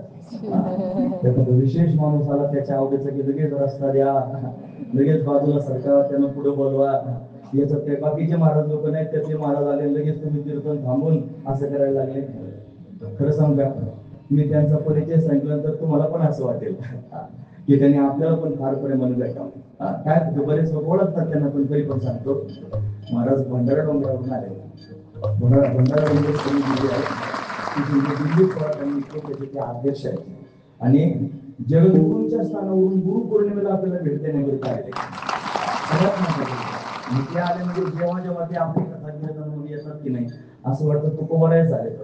तुकोबारायच आपली काळजी असं त्यांनी आता तुम्हाला वाटतं की त्यांच्याशी दोन शब्द बोललं पाहिजे म्हणून त्यांनी आपण सर्वच आहेत, फार अधिकारी आहात, फार महत्वाची गोष्ट आहे. पण जगद्गुरु तुकोबाराय आपल्या कीर्तनाकरिता जर आले तर आपण रस्ता देणार नाहीत का? आपण त्यांच्याकरिता 2 मिनिटं थांबून त्यांना 2 मिनिटांना हा म्हणतो. कालच पुढे महाराज शब्द त्यांना म्हणत होते फोनवर की कालच म्हणले आम्हाला यायचंय. फोनवर त्यांना म्हणले, हे म्हणले अहो काय तुम्हाला आठवण वगैरे आमची आहे की नाही? ते म्हणले जेव्हा जेव्हा तुकाराम महाराजांचं नाव निघतं तेव्हा तेव्हा तुमची आठवण हजरच असते हात जोडून. म्हणजे तुकोबाराय त्यांनी म्हणलं की आम्हाला ही सगळी मंडळी आठवतात, त्यांच्यामुळे अनेक वेळेला तुकोबारायांची सेवा करण्याचा योग अशा पद्धतीने प्राप्त झाला. आणि आपल्या कीर्तनामध्ये आजच्या या प्रसंगामध्ये त्यांचं येणं म्हणजे आपल्याकरिता फार भाग्यकारक आहे. जणू काय तुकोबारांनीच त्यांना या ठिकाणी पाठवलेलं आहे. महाराज आपण आला फार समाधान असं मुद्दा असा त्यांनी सुरू होता. आपण पाश हटवत आलो. आपण त्यांनी पास, दारा पास, वजन पास असे त्यांनी अनेक प्रकारचे पाश आहेत. त्या सगळ्या पाशाला कारण जर काय असेल तर आपला मीपणा आहे. त्या मीपणाला जोडून माझेपणा त्यांनी जुळून आलेला आहे. हा मी आणि माझेपणा आला कोणामुळे असेल तर आपल्या स्वरूपाच्या अज्ञानामुळे आलेला आहे. हे अज्ञान त्यांनी मोठं घातक आहे. सगळ्या दुःखाला कारणीभूत अज्ञान आहे हे आपण त्यांनी असं ऐकलं. मी थोडक्यात तुमच्या समोर ती परत एकदा मांडले. असं अज्ञानच आपल्या सगळ्यांना दुःख देतं. मग आपण सुखी जर व्हायचं असेल, आपण समाधानी जर व्हायचं असेल तर आपलं काय केलं पाहिजे? आपण अज्ञान घालवलं पाहिजे. अज्ञान जाईल कशानं? त्याचा त्यांनी मुद्दा सुरू होता. अज्ञान हे ज्ञानानं जाईल, दुसरं कशानंच त्यांनी जाऊ शकत नाही. म्हणून ज्ञान अतिशय सर्वश्रेष्ठ असणारं साधन आहे. पण ज्ञानासारखं साधन दुसरं काही नाही. अनेक प्रकारचे साधनं त्यांनी पाहायला मिळतात, अनेक मार्ग पाहायला मिळतात. कर्म मार्ग, उपासना मार्ग आपण मगाच पाहिलं. त्याच्यामध्ये श्रेष्ठ मार्ग जर कोणता असेल तर ज्ञान मार्ग हा अतिशय श्रेष्ठ असणारा मार्ग. आता पुढचं सांगितलं पाहिजे ते पण सांगतो. पण मला आधी अज्ञानापर्यंत गेलं पाहिजे ना, हा महत्वाचा विचार आहे. ज्ञान मिळाल्यानंतर त्याला घातक म्हणायचं, हा पुढचा मुद्दा आहे ना. म्हणून त्यांनी खरं आता त्यांनी ऐकलेलं आहे त्याच्यामुळे आता ते त्यांच्या पक्क लक्षात आहे. मला काय सांगायचं ते काळी घारण पांढरी घार सांगायचे त्याच्याकरिता मला ध्यानात आहे सगळं ते. फक्त मी सूत्रबद्ध तुमच्या काळ्या पांढऱ्या घारीपर्यंत जातो. लक्षपूर्वक आहे. म्हणजे त्यांनी अज्ञान घालवलं पाहिजे. हे ज्ञानाने त्यांनी घालवता येतं. ज्ञान हे शस्त्र आहे. ते ज्ञान त्यांनी प्राप्त करून घेतलं पाहिजे. कोण प्राप्त करून देईल ज्ञान आणि कशा पद्धतीने प्राप्त होईल ज्ञान? तुम्हाला ऐकतात तुम्ही सर्वजण, तुम्हाला दुःख आहे की नाही तेच सांगतो ना. ते ज्ञान होतंय का? बरोबर जरी म्हणे आता यांना आधी प्रश्न तर विचारू दे मला यांना प्रश्न विचारायचा आहे. मला तुम्ही सांगा, तुम्हाला सगळ्यांना मान्य आहे की नाही आपण सगळेजण दुःख भोगतो म्हणून, आहे की नाही? बरं एखादा माणूस असं दाखवा की ज्यानं फक्त मला म्हणावं महाराज मी जसा जन्माला आलो तसा दुःखाचा माझा काही संबंध नाही, आपण काय सुखाचा आनंदाचा, असा एखादा माणूस. बरं असं जरी म्हणत नसला मी काय दुःख आहे म्हणून तोंडावर सुख दाखवतात की नाही लोक? काय तोंड करतात मला खुश कायम कायम फ्रेश एकदम. त्याला असं वाटतं मी एकदम समाधानी आहे. काही समाधानी नसतं. दाखवावं तर लागतच नाही लोकांना. लोक घेण्या देण्याचे कार्य करतात. मग त्याच्यामुळे आपलं त्यांनी तोंडावर समाधान दाखवलं चांगलं, हा महत्वाचा विचार. म्हणून समाधान दाखवणं वेगळं आणि समाधानी असणं वेगळं. वस्तुस्थिती अशी आहे की खरं सांगतो समाधान कुठंच नाही, कोणाकडेच नाही. उभं दाखवायचं काम लोक करतात आणि संसारातल्या साधनांनी मी समाधानी एखादं जर म्हणत असेल तर दुसरं मूर्खच आहे. हा महत्वाचा विचार. तो काय समाधान प्राप्त करणार आहे? त्याचं जे सुख आहे ते दुःख मिश्रित असणार सुख आहे. ते आज जरी त्याला सुख वाटत असलं तर ते साध्यंत दुःखच आहे. हा महत्वाचा विचार. म्हणून त्यांनी म्हणत दुःखच भोगतोय, फक्त त्या दुःखाला त्याने सुखाचा मुलामा दिलेला आहे. हा सरळ सरळ गोष्ट आहे. आपण काय केलं पाहिजे? दुःख आपल्याला आहे आणि दुःख आपण भोगतो, याच्यातून आपल्याला बाजूला पडलं पाहिजे याचा विचार पक्का मनात धारण केला पाहिजे. मला आता एक वेळ तरी या दुःखाला या दुःखातून मला बाजूला व्हायचं नाही. जर मी याच्यातून बाजूला झालो तर मला परत जन्माला यावं लागेल, परत त्याच गर्भवासाचे यातना भोगावे लागतील, परत गाढव कुत्रा बैल माकड 84 लाख योनीमध्ये फिरायचं, परत माणसाचं ध्येय प्राप्त करून घ्यायचा, त्याच्यातही नाही काय प्राप्त झालं म्हणजे परत तेच ध्येय जरा घालत राहायचं. पंचकरण तो दृष्टांत आला नाही की एका माणसाला खरूच झाले, तो खाजवीत होता. एका गावात गेला, त्याचं काम होतं कुठं तरी, आणि ते कोण्या माणसाच्या घरी जायचं आणि त्याने विचारलं म्हणे मी आणलं होता. तो त्यांनी म्हणत त्याला काही दिसत नव्हतं. मग त्याला विचारलं म्हणे अमुक माणूस कुठे राहतो? तो गाव पुसाच्या मागच्या बाजूला राहतो. आजच्या गावाला कोट होता आणि त्याला एकच दरवाजा होता आत जायला बाहेर यायला. मग तो माणूस म्हणे कोणाला विचारू नको, भिंतीला हात लावून असं चालत चालत जा. चालत चालत गेलं की तुला त्या माणसाचं घर आमच्या ठिकाणी अशा पद्धतीने जाऊन सापडेल असं त्याला सांगून टाकलं. आणि तो चालत चालत राहिला. सगळं झालं, त्याचं काम झालं. आता परत यायच्या वेळेस आम्ही त्याने दुसऱ्या माणसाला विचारलं रस्ता कुठे? तुम्हाला आता जसे आले की नाही तुम्ही असेच जा. परत भिंतीला हात लावत चालत हा दरवाजा आला की त्याच्यातून बाहेर जा. आता हा दरवाजा जवळ आला आणि दरवाजा जवळ आल्यानंतर त्याला करूच जागी झाली. बरं, एका हाताने खाजून असं हातात लावून चालायचं की नाही, दोन्ही हात मोकळे सोडले आणि दोन्ही हाताने खाजवायला लागला. बरं, खाजवलेपर्यंत ठीक झालं. अहो थांबून खाजव ना. चालता चालता खाजवीत होता, चालणं पण सुरू होतं, खाजवणं पण सुरू होतं, दरवाजा निघून गेला. परत हात लावून तर भिंत जशीची तशीच होती. तसंच होतं मला सगळ्या लोकांचं. तुम्हाला काय मी काय सांगतो ते, एकच दरवाजा म्हणजे माणसाचं शरीर, मनुष्य शरीर हा दरवाजा. आणि या दरवाज्यात आल्यानंतर जर आपल्याला विषयाची खरूच झाली आणि आपण तीच खाजवीत राहिलो तर आपल्याला त्याच्यातून बाहेर पडता यायचं नाही. हा महत्वाचा विचार. विषयाची चरवणी हे केली आयुष्याची गाळणी, अशी अवस्था त्याने होऊ शकते. आणि म्हणून त्याने हाच मनुष्य देह असा आहे की ज्या मनुष्य देहात आल्यानंतर परत जन्माला येणं जाणं बंद करता येतं. हे तैसे येण्याची शरीरे शरीरा येणे शरीर हिंब होणार येणं धारे चिरा पडे, याच एका देहात ते करता येतं, दुसऱ्या देहात त्यांनी करता येत नाही. म्हणून मनुष्य देहीचे ज्ञान विशेष जाणं त्या होणी, बाकीच्या देहामध्ये ज्ञान नाही का? आहे ना आहार निद्रा भय मैथून सर्व योनी समसमान, परी मनुष्य देहीचे ज्ञान विशेष जाणं त्या मनुष्य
देहच असं ठिकाण आहे जिथं पांडुरंगाच्या ठिकाणी भाव करता येत. मनुष्य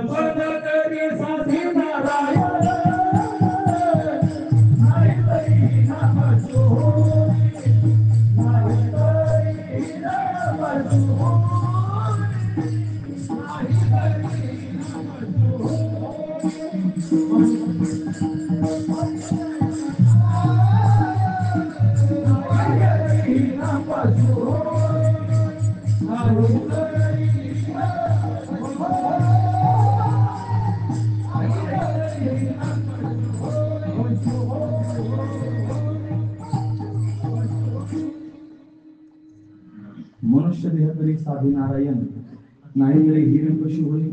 मनुष्य देह जो आहे ना आपल्याला प्राप्त झालेला, याच्यातच नारायणाची प्राप्ती करता येते. जर नारायणाची प्राप्ती करून घेतली नाही तर पशुपेक्षा सुद्धा बेकार आहे. हा म्हणतो कसं काय बेकार आहे? आणि ते जनावर मेल्यावर त्यांचं काय ते टिमकी भिमकी तरी करतात, हे मर्दन तयार करतात. पशु की होत, पशु का होत नरका कछु नाही होत. पशु जर एखादं मरण पावलं तर त्याच्या कातड्यापासून त्या वाद्या तयार होतात, त्याचे भुंबे तयार होतात, त्याच्या पुढ्या तयार होतात. आपलं कातड कशाला लावतील? खरं सांगितलं वास ठोकल नाही का माणूस मरेल त्याचा वास घेऊन. महत्वाची गोष्ट एवढं खराब आहे मला काय हा लव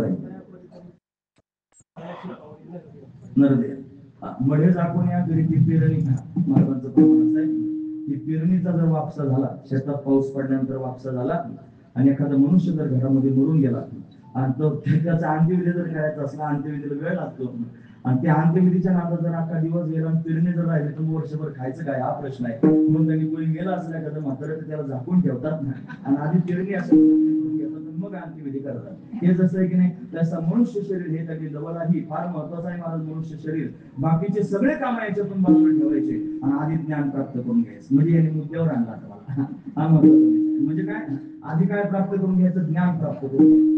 जन्माला आल्यानंतर लोक फार यादी तयार करतात, मला हे करायचं, मला घर बांधायचं, मला बंगला बांधायचं, मला गाडी घ्यायची, मला बायको करायची, मला मुलं जगली व्हायची, मला मान प्राप्त करायचा, प्रतिष्ठा प्राप्त करायची, हे पद प्राप्त करून घ्यायचं, लोकांमध्ये असं त्यांनी दाखवायचं, माझ्या बापाने असं केलं होतं मला तसं करायचं. हे करता करता माणसाचा जन्म निघून जातो.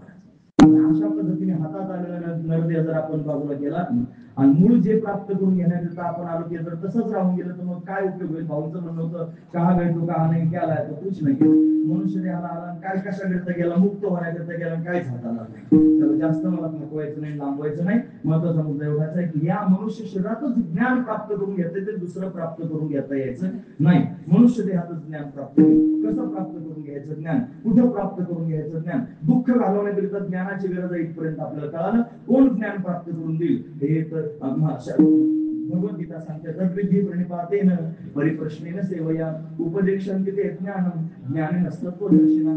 ते ज्ञान पैका बरवे. आता काकांच्या ओव्या सगळ्या सुरू झाल्या. ते ज्ञान पैका बरवे जरी मनी याचे आणावे तरी संता या भजावे सर्वस्वीसी.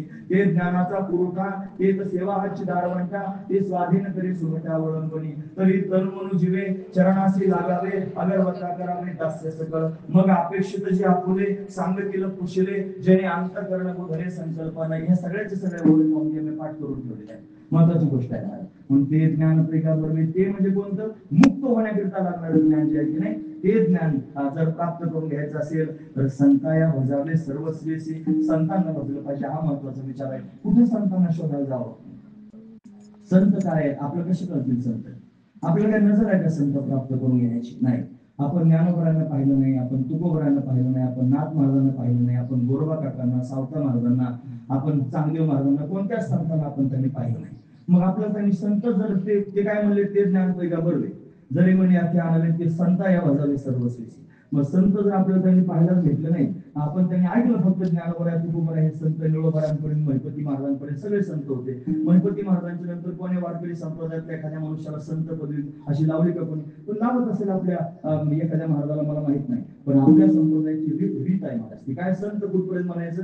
निळोबरांपर्यंत महिपती महाराजांपर्यंत फार संत म्हणायचं. परत संत म्हणण्याचा प्रकार आपल्या संप्रदायात तरी निदान अशा पद्धती नाही. मग संत नाही का? आहेत. पण ते त्यांनी महाराज संत त्यांनी म्हणून घ्यायचा प्रकार मात्र अशा पद्धतीने पाहायला मिळत नाही. मग कुठे संत शोधायचे? जे आपल्याला मोक्षार्थ ज्ञान प्राप्त करून देतात तुमचं संत आहे. सगळ्यात महत्वाचं म्हणतात. मग संत जर त्यांनी आपल्याला पाहायला मिळाले नसले तरी ज्यांच्याकडून आपल्याला ज्ञान प्राप्तीपर्यंत जाता येतं ते त्यांनी संतच आहेत. मग कोण आपल्याला ज्ञान प्राप्त करून देतं? अज्ञान घालवणारा जो आहे की नाही ज्ञान प्राप्त करून देणारा याला काय म्हणतात शास्त्रामध्ये? गुरुगीतेमध्ये त्यांनी गुरुची व्याख्या करून सांगितली. ते म्हणतात म्हणजे गुकारस्त अंधकार असती रुकारत्तन विरोधका. गुरु शब्दाला अंधार घ्यायचा आणि गुरु शब्दाला त्यांनी घालवणारा असा अर्थ त्यांनी घ्यायचा. आपल्या जीवनामध्ये अज्ञानाचा अंधार आहे आणि तो अज्ञानाचा अंधार आपल्या जीवनातून जो घालवतो त्याला गुरु असं म्हणायचं. गुरु त्यांनी अज्ञान घालवणारे आहेत. मग संतांकडे ज्ञान प्राप्त होताना तुम्ही म्हणता गुरुकडून ज्ञान प्राप्त करून घ्यायचं, हा समन्वय कसा लावायचा? खरं सांगू का, महाराजांनी त्याचा निर्वाळच करून टाकला. ते म्हणजे ज्याला तुम्ही गुरु म्हणता की नाही ते गुरुच खऱ्या अर्थाने संत आहेत, ते संत नाहीत. महाराज म्हणतात गुरु हा संत कुळीचा राजा, गुरु हा संत कुळीचा राजा, गुरु हा प्राण विसावा माझा, गुरु हा प्राण विसावा माझा, गुरु विना देव नाही तुझा, गुरु विना देव नाही तुझा, पाहता न दिसे त्रिभुवनी किंवा त्रैलोकी, असं त्यांनी भाव आहे महाराज. म्हणजे गुरु विना देव नाही तुझा, गुरु आणि देव एकच गोष्ट आहे. गुरु म्हणजे संत, सामान्य संत नाही. सगळ्या संत कुळाचा राजा जर कोण असेल तर माझा गुरुदेव, हा महत्वाचा विचार आहे. गुरु हा संत कुळीचा राजा, हा भाव आपल्या पोटात निर्माण झाला पाहिजे. गुरु हा संत कुळीचा राजा. गुरु म्हणजे आपले खऱ्या अर्थाने कोण आहेत? संत आहेत. आपले जे श्री गुरु आहेत की नाही त्यांच्यातच आपण ज्ञान उभारायला पाहिजे. आपले जे श्री गुरु आहेत की नाही आपण त्यांच्यातच तुको उभारायला महाराजांना अशा पद्धतीने पाहायचं. का बरं पाहिजे त्यांच्यातच पाहायचं? गुरु हे तत्व आहे महाराज. कसं काय तत्व आहे हे बघा. ज्ञानोबराय तुकोबरायांकडे जर पाहिलं तर ते कोण आहे? ज्ञानोबरायांच्या शब्दात जर पाहिलं तर ते म्हणतात ते चालते ज्ञानाचे बिंब, तयाचे अवयव सुखाचे कोंब, येर मनुष्यपण ते भांब, येर लौकिक आहे की नाही. म्हणजे त्यांनी मनुष्य पण फक्त त्यांच्याकडे पाहायला मिळतं, पण ते सामान्य मनुष्य नाही. मग ते कोण आहेत? सच्चिदानंद स्वरूपाला प्राप्त झालेले आहेत. ब्रह्ममूर्ती संत जगी अवतरले, ते ब्रह्मस्वरूप अशा पद्धतीने झालेले आहेत. म्हणजे ते ब्रह्मस्वरूपाला प्राप्त झालेले आहेत. त्यांच्या ठिकाणचा जीवपणा कायम स्वरूपीचा निघून गेलेला आहे. ते त्यांनी स्वरूपाच्या वृत्तीवर त्यांनी आढळून झालेले आहेत. त्यांची वृत्ती निवृत्त झालेली आहे. वृत्ती निवृत्त झाली, जन्म दिसे तेथे मी माझ्या हरपले ठाई जेथेच्या तेथे, अदृश्यतेचे झाले काही दृश्य जे होते, सुखे निरोगा शून्य सारून येते, अशी त्यांची अवस्था झाली. म्हणजे त्यांनी ब्रह्मरूप आहे, हा महत्वाचा विचार आहे. म्हणजे स्वतःच परब्रह्म स्वरूपाला प्राप्त झाले. जे त्यांनी परब्रह्म स्वरूपाचा छंद घेतला, तो छंद घेऊन त्यांनी अशा पद्धतीने अट्टहास केला. अट्टहास करून संतांच्या सानिध्यात गेले, संतांच्या माध्यमातून बोध प्राप्त करून घेतला आणि त्या बोधानं त्यांनी मला उंच स्थितीला प्राप्त झाले. जीवपणात आणि टरफलासारखा गळून गेला आणि ते स्वयं परब्रह्म स्वरूपाला अशा पद्धतीने परब्रह्म स्वरूपाला अशा पद्धतीने प्राप्त झाले. म्हणून तर त्यांच्याविषयी बोलताना अनेक ठिकाणी म्हणलं जातं गुरु ब्रह्मा, गुरु विष्णू, गुरुदेव महेश्वरा, गुरु साक्षात परब्रह्म. गुरु कोण आहेत? साक्षात परब्रह्म आहेत महाराज. म्हणजे स्वतः परब्रह्म स्वरूपाला प्राप्त झालेले आहेत. तेच जगाला त्यांनी परब्रह्म स्वरूपापर्यंत घेऊन जाऊ शकतात, इतर लोक नाही. हा महत्वाचा विचार, कारण की त्या बोधावर जाऊन आऊट झालेले, ते त्याच्यावर पूर्णत्वाला अशा पद्धतीने प्राप्त झालेले. दोन खांब तुमच्या डोळ्यासमोर दिसतात. या खांबाला एका मनुष्याला बांधलं, इकडच्या खांबाला एका मनुष्याला बांधलं. दोन्ही पण बांधलेले माणसं आहेत. एकमेकाच्या समोर विनंती करायला लागले, मला सोडव, मला सोडव. खरं सांगा, बांधलेले एकमेकाला सोडवतील का? नाही सोडवणार. मग एखादा बांधलेला आहे आणि तो जर मोकळ्या माणसाला विनंती करतो मला सोडव, मोकळा सोडू शकतो की नाही? सोडू शकतो. म्हणजे बांधलेल्या माणसाला सोडवण्याकरिता मनुष्य कसा असला पाहिजे? मोकळा असला पाहिजे.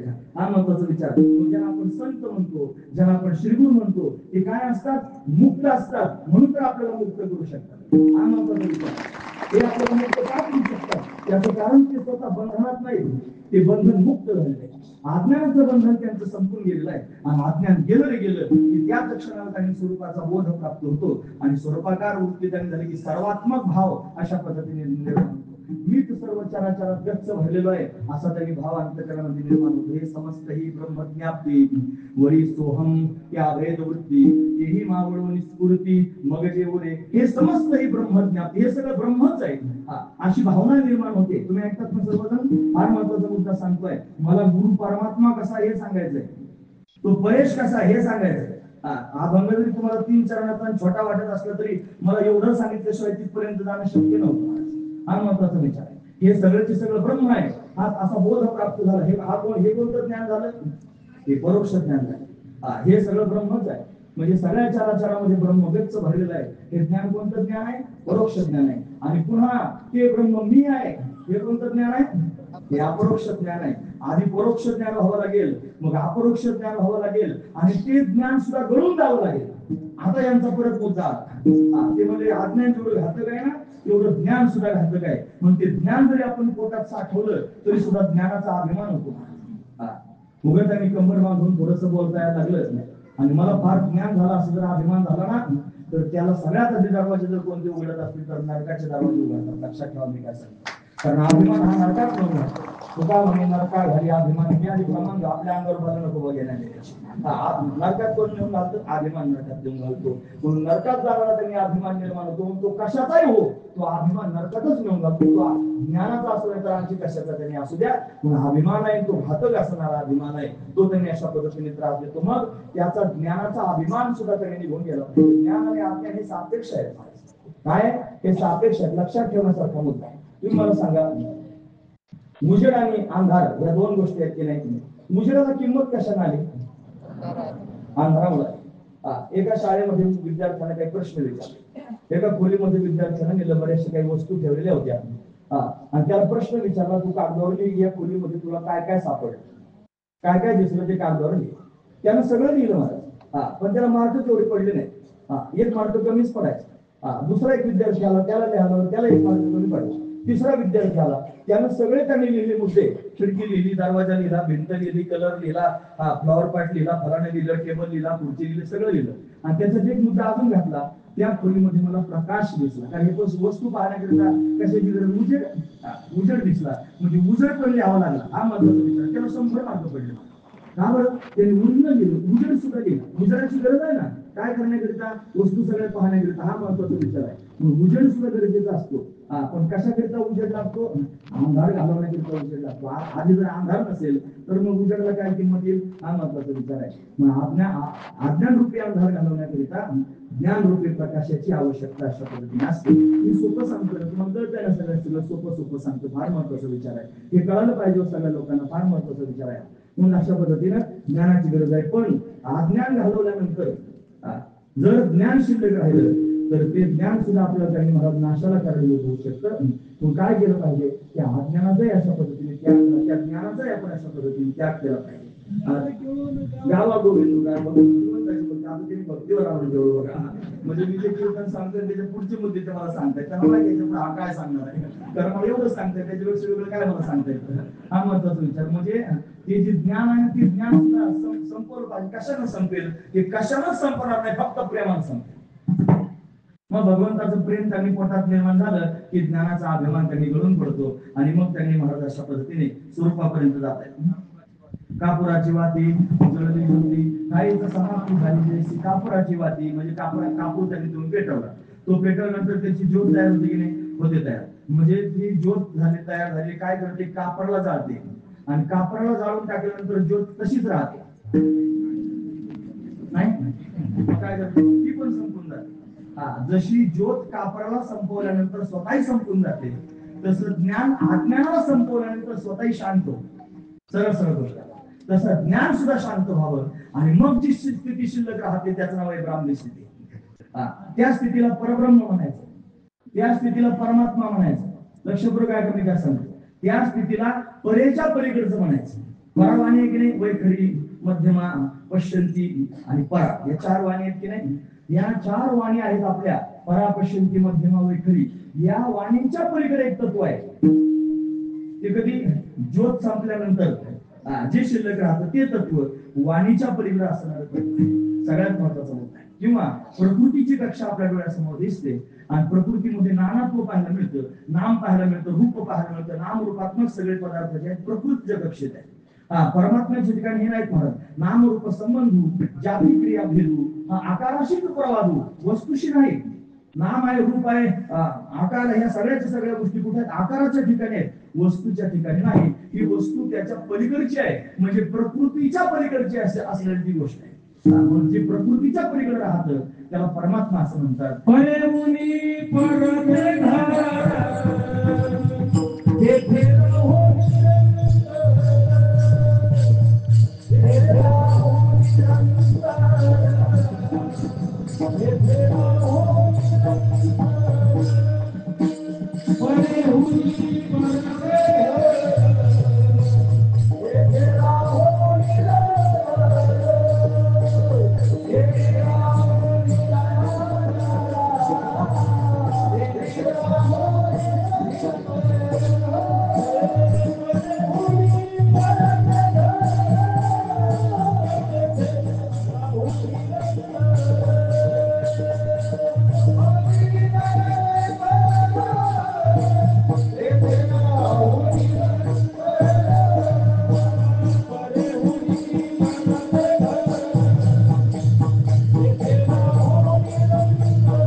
तेथे राहून निरंतर परेच्याही पलीकडं एक स्थान आहे. हा, ते दिव्य असणं. निरंजनी आम्ही बांधलेले घर, निराकारी निरंतर राहिलोसे, अशी जी अवस्था आहे ती दिव्य असणारी अवस्था आहे. आणि त्या अवस्थेलाच खऱ्या अर्थानं परमात्मा असं म्हणतात. ही जी अवस्था आहे ती परेच्या पलीकडची असणारी अवस्था आहे. ती अवस्था खरी आहे प्रकृतीच्या पलीकडची असणारी अवस्था आहे, मग दिव्य असणारी ती अवस्था आहे. मग जे महापुरुष आहेत जे त्यांनी अज्ञान घालून ज्ञानापर्यंत गेले आणि ज्ञानालाही टाकून तुका म्हणे अहम ब्रह्म आडी योनिती भ्रम, किंवा आणखी काही प्रमाण मला त्यांनी सांगता येतील. त्याबरोबरचे अजून पण प्रमाण आहे. ज्ञानदेव घरची दान, ज्ञानदेव घर चिदानंदी. ज्ञानोबा म्हणतात ज्ञानदेव घर चिदानंदी. चिदानंद स्वरूप नमो विद्या अरविंद प्रबोधा पराप्रमेय प्रमदा विलासी. नमो विशदबोध विदग्धा विद्या अरविंद प्रबोधा पराप्रमेय प्रमदा विलासी. नमो संसार तम सूर्या अपरमित परम विद्या तरुण तरुण नमो जगदखिल पालना मंगळमणी धाना सज्जन वल चंदना आराध्य. नमो चतुर चित्त चकोर चंद्रा आत्मनभू नरेंद्रा श्रुती सार समुद्रा मन्मथ मन्मथा. नमो स्वभाव भजन भाजना भवेव कुंभ भंजना विश्वत्व भवना श्री गुरुराया. या सगळ्याचे सगळे ओवे जे आहेत त्या परेच्या पलीकडे जे तत्व आहे त्या तत्वाला प्राप्त झालेले महापुरुषांविषयी बोललेले ओवे. नमो विशदबोध विदग्धा विद्या रविंद प्रबोधा पराप्रमेय प्रमदा विलासिया. परारूपी जी प्रमेय आहे, परावाणीच्या पलीकडे असणारे जे तीच कोणीतरी प्रमद आहे आणि तिच्याबरोबर विहार करणारे जे आहेत ते खऱ्या अर्थाने श्री गुरु आहेत. हा महत्वाचा विचार आहे. म्हणजे ते जे तत्व आहे त्याला परमात्मा तत्व असं म्हणायचं. ते त्यांनी परेच्या पलीकडे असणारं तत्व असं त्याला समजायचं. हा महत्वाचा भाव आहे.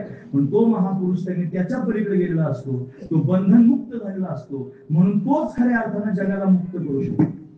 पण आपला अज्ञान जर घालवायचा असेल तर जे मुक्त झालेले आहेत ते आपला अज्ञान घालून तैसे मुक्ता ते अवधारिता है ना, हे जे आपुलीचं मुक्तता अशी अवस्था आपल्याला प्राप्त होऊ शकते. म्हणून त्यांनी ते करणारे जर कोण असतील तर आपले श्रीगुरु आहेत. आपल्या जीवनामध्ये प्राप्त झालेले जे श्रीगुरु आहेत ना, म्हणून ते श्रीगुरु त्या तत्वापर्यंत आपल्याला घेऊन जातात. म्हणून असे कोणत्या ग्रंथात आहे मला माहित नाही, पण पाणी पिणं छान घे आणि गुरु करणं पहचान घे. पांढरे कपडे घातले भेटा भेटा घालून पोपटासारखं बोलायला लागलं घातली माझा झालं त्यांनी ते आपले गुरु.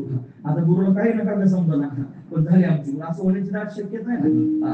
एखाद्यानंतर भगवे कपडे घातले असले तुकोबाला म्हणतात भगवान म्हणते तारा स्वामी, भगवे त्यांनी वस्त्र परिधान केले पाहिजे जातात म्हणतात स्वामी आम्हाला तारून या असं म्हणण्याचे त्यांनी तात्पर्य आम्हाला सांगायचं की बाह्यांगाने त्यांनी संत पाहायचे नसतात, ते अंतरंगाने पाहायचे असतात.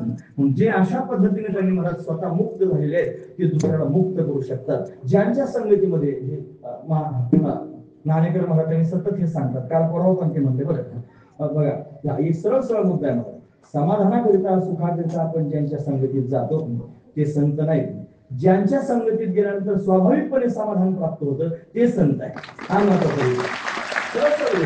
आपण समाधानाकरिता फिरतच राहतो, कुठं कुठे फिरू काय माहिती, पण समाधान मिळतच असं नाही. ज्याच्या सानिध्यात गेल्यानंतर ज्याच्या वलयात गेल्यानंतर स्वाभाविकपणे समाधान प्राप्त होतं समजायचा हा महात्मा आहे. सरळ सरळ गोष्ट आहे. आपल्याला तरी ओळखण्याची खूण कळत नसली तरी सुद्धा ही चांगली खूण आहे. त्याच्या वलयात गेलं की खऱ्या अर्थानं आपल्याला दिव्य समाधान प्राप्त झालं की समजायचं बस हा महात्मा आहे. पण अशा पद्धतीनं महापुरुष आपल्यामध्ये त्यांनी दुर्मिळ रूपाने त्यांनी फिरत असतात. ते त्यांनी सगळ्या ठिकाणी सापडत नाहीत, ते दुर्मिळ आहेत महाराज. पण असे जे श्री गुरु आहेत ते जर आपल्या जीवनामध्ये त्यांनी आले आणि त्यांच्या माध्यमातून आपण मुक्त होऊ शकतो. पण कधी तुम्हाला ज्ञान प्राप्त झाल्यावर. हो, ज्ञान प्राप्त झाल्यावर व्हाल तुम्ही मुक्त इथपर्यंत ठीक आहे, पण तुम्हाला ज्ञान प्राप्त होईल कधी हा महत्वाचा विचार. ज्ञान प्राप्त कधी होईल? ज्या वेळेला तुमचा त्या श्री गुरूंच्या ठिकाणी नितांत दूर असणारा विश्वास असेल. आणि काय विश्वास असेल? हे मला मुक्त करतील असा विश्वास नाही, हे सामान्य नाही, हे प्रत्यक्ष परमात्मा आहे असा दृढ विश्वास असेल. सगळ्यात महत्वाचा विश्वास हे कोण आहे? प्रत्यक्ष परमात्माच आहे. हे परेच्या पलीकडे राहणारे आहेत असं काय असलं पाहिजे? दृढ विश्वास असला पाहिजे. हे त्यांनी सामान्य नाही, हे प्रकृतीच्या पलीकडचं जे तत्व आहे तेच यांच्या रूपाने प्रत्यक्ष प्रगट झालेलं आहे असं काय असलं पाहिजे? दृढ विश्वास असला पाहिजे. असा दृढ विश्वास ज्या दिवशी आपल्या अंतःकरणामध्ये आपल्या श्री गुरूंविषयी निर्माण होईल आणि त्या दिवशी आपल्याला ते मुक्त करतील महाराज, मग वेळच लागणार नाही मुक्त व्हायला. खरा महत्वाचा विचार. आपण जर त्यांना सामान्य मनुष्य समजलो, आपल्यासारखे व्यवहार करतात म्हणून त्यांनी आपल्यासारखंच समजलो, आपल्यासारखे बोलतात, हेच आपल्यासारखे बोलतात तर मलाही असं येते बोलता, असं जर एखाद्याला त्यांनी वाटलं, खरं सांग तर त्याच्या अंतकरणात तेवढा दृढ विश्वास राहणार नाही. तो काय करेल करून करून फक्त फार तर फार त्यांच्या माध्यमातून शब्द ज्ञानापर्यंत त्यांनी जाईल, पण शब्दांच्या पलीकडे असणारं तत्व त्याला प्राप्त व्हायचं नाही. सरळ सरळ म्हणताय. म्हणून त्यांनी महाराज ज्यांना आपण श्रीगुरु म्हणतो त्यांच्याकडे पाहताना आपला काय विश्वास असला पाहिजे, हे प्रत्यक्ष परमात्मा आहेत असा विश्वास असला पाहिजे. हे फक्त गुरु आहेत आणि गुरु ब्रह्मा गुरु विष्णू इथपर्यंत नाही. हे त्यांनी प्रत्यक्ष त्यांनी माझ्याकरता परमात्माच आहे हे चालत ते ज्ञानाचे बिंब अशीच भावना आपल्या पोटात असली पाहिजे. त्याचे अवयव सुखाचे पूर्व अशीच भावना आपल्या अंतर्गत असली पाहिजे. म्हणून त्यांनी महाराज त्यांच्याकडे पाहताना असा भाव आपल्या पोटात असावा अशी त्यांनी मर्यादा सांगितली. ज्ञानोबरायांनी श्रीगुरूवरचं प्रेम त्यांनी 13व्या 14व्या अध्यायात तुम्ही काहीतरी असं वर्णन आहे फार मोठं ते श्रीगुरूंविषयीचा भाव आपल्या अंतर्गत कसा कोणत्या अध्यायात मला फक्त माहित नाही. पण 13व्या अध्याय बरोबर आहे ना. श्रीगुरूंच्या दिशेने येणारा वारा सुद्धा किती त्यांनी निर्माण आहे अशा ओव्यात महाराज फार सुंदर.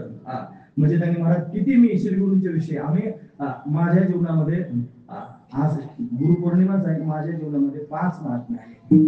कोणीतरी काल परवा दिवशी एका गिरस्तानं चांगला मुद्दा उपस्थित केला. ते म्हणले एकाच्या जर भागत असलं मग एवढे सगळे त्यांनी गुरु हाताळायची काय गरज आहे असं त्यांचा चांगला प्रश्न होता. एकच गुरु करायचा आणि बाकीचे सगळे करीत बसायची काय आवश्यकता आहे. स्वामीची दीक्षा देत होते, कीर्तन नव्हते. मला कीर्तनाचा छंद होता, म्हणलं मला कीर्तन करणारे गुरु असायला पाहिजे की नाही हा महत्वाचा. म्हणजे ज्याने मला कीर्तन करायचं शिकवलं ते ग्रंथ नाही सांगत. मला ग्रंथ शिकलं पाहिजे की नाही, मग मी ग्रंथ शिकण्याकरता त्यांच्याकडे गेलो. मग ज्याने परमार्थात आणलं आता हे 3 मी तुमच्या समोर एकाने ग्रंथ शिकवले, एकाने कीर्तन शिकवले, एकाने दीक्षा दिली. पण भगवंताचं प्रेम कशाला म्हणतात, हे प्रेम एक योग साधना करणारे एक कीर्तनामध्ये त्यांच्या मस्तीमध्ये मस्त आहे. पण भगवंताला श्याम सुंदर म्हणायचं कसं हे जर कोणी शिकवलं असेल ते शिकवणारे गुरुच नाहीत का मला हा महत्वाचा विचार आहे. म्हणजे त्यांनी फार महत्वाचे घटक आहेत आणि त्यांच्याकडून तो भाव प्रत्यक्ष पाहायला मिळाला. म्हणून मला ते गुरुस्थाने नाहीत का फार वंदनीय पूजनीय आहेत. मला जो जो जयाचा घेतल्या गुण तो म्या गुरु केला जाण गुरु से आले अपार संपूर्ण. मग त्या ग्रंथाला मी जास्त विस्तार करून सांगितलं नाही, पण दत्तात्रय भगवंतांनी जो जो त्याच्याकडून गुण घेतला त्याला गुरु अशा पद्धतीने स्वीकारलं.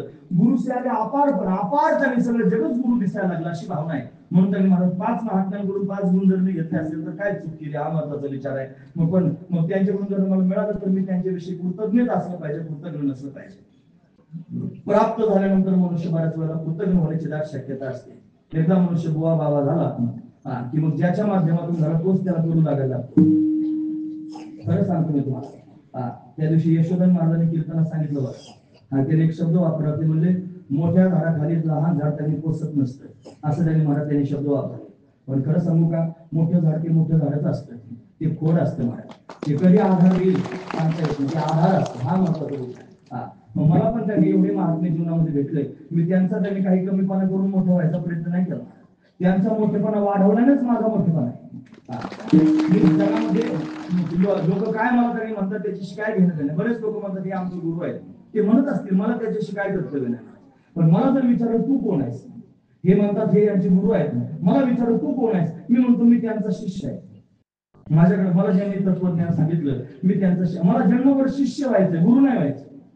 मला जन्मभर फक्त शिष्य होऊन राहायचं आणि मला स्वाभिमान वाटतो मी त्यांचा शिष्य आहे. खरंच असं स्वाभिमानानं म्हणलं पाहिजे मी त्यांचा शिष्य. मला याच्यातून कोणाला काय ऐकवायचं नाही, लक्षपूर्वक ऐकून मी का सांगतो. पण हा जर फुगा निर्माण झाला तर मग मात्र त्यांनी स्वतःचं जीवन उद्ध्वस्त करून टाकतो माणूस. म्हणून ज्ञानोबरासाठी कोण मोठा आहे जगामध्ये, फार महत्वाची गोष्ट. ज्ञानोबरासारखे ज्ञानोबराच आहे, पण निवृत्तीनाथांना विसंबन नाही. निवृत्तीनाथांविषयी बोलताना ज्ञानोबरा म्हणतात आता विश्वात्मके देवे. हे विश्वात्मक देव दुसरा तिसरा कोणी नाही, विश्वात्मक हा माझा स्वामी निवृत्ती राजा. निवृत्तीनाथाला विश्वात्मक देव अशा पद्धतीने बरोबर आहे की महाराज. म्हणून निवृत्तीनाथांचं मोठेपण ज्ञानोबरांनी अशा पद्धतीने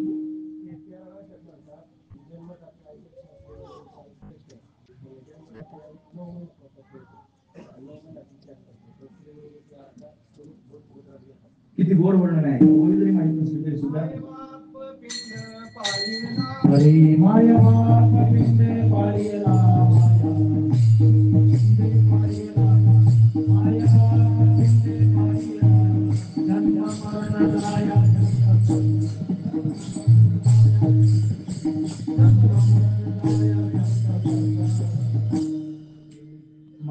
व्यापे पिंड पाळेला माया, जन्म मरण जाया संत संग. ज्ञानोबा म्हणतात की जन्म देणारी आई फार महत्वाची असते, पण 9 महिने पोटात ठेवून 10वा महिना लागला की ती त्याचा त्याग करते, महत्वाची गोष्ट आहे. पण संत रूपी आई, श्रीगुरु रूपी आई अशी असते महाराज, त्याला स्वीकार केला ना कधीच त्याग करीत नाही महाराज. ती स्वरूपापर्यंत घेऊन जाते. स्वरूपापर्यंत घेऊन जाणारी आई जर कोण असेल तर श्रीगुरु आपली आई आहे महाराज. पौर्णिमा पूर्ण म्हणजे पूर्ण मा म्हणजे आई. व्यास हे सगळ्या जगाची खऱ्या अर्थाने आई आहे, म्हणजे आपले श्रीगुरु हे सगळ्या अर्थाने खऱ्या अर्थाने आपली सगळ्यांची आई आहे. मग जन्म देणारी आई 9 मास त्यांनी अशा पद्धतीने पोटात ठेवते, 10व्यानं प्रसूत होते.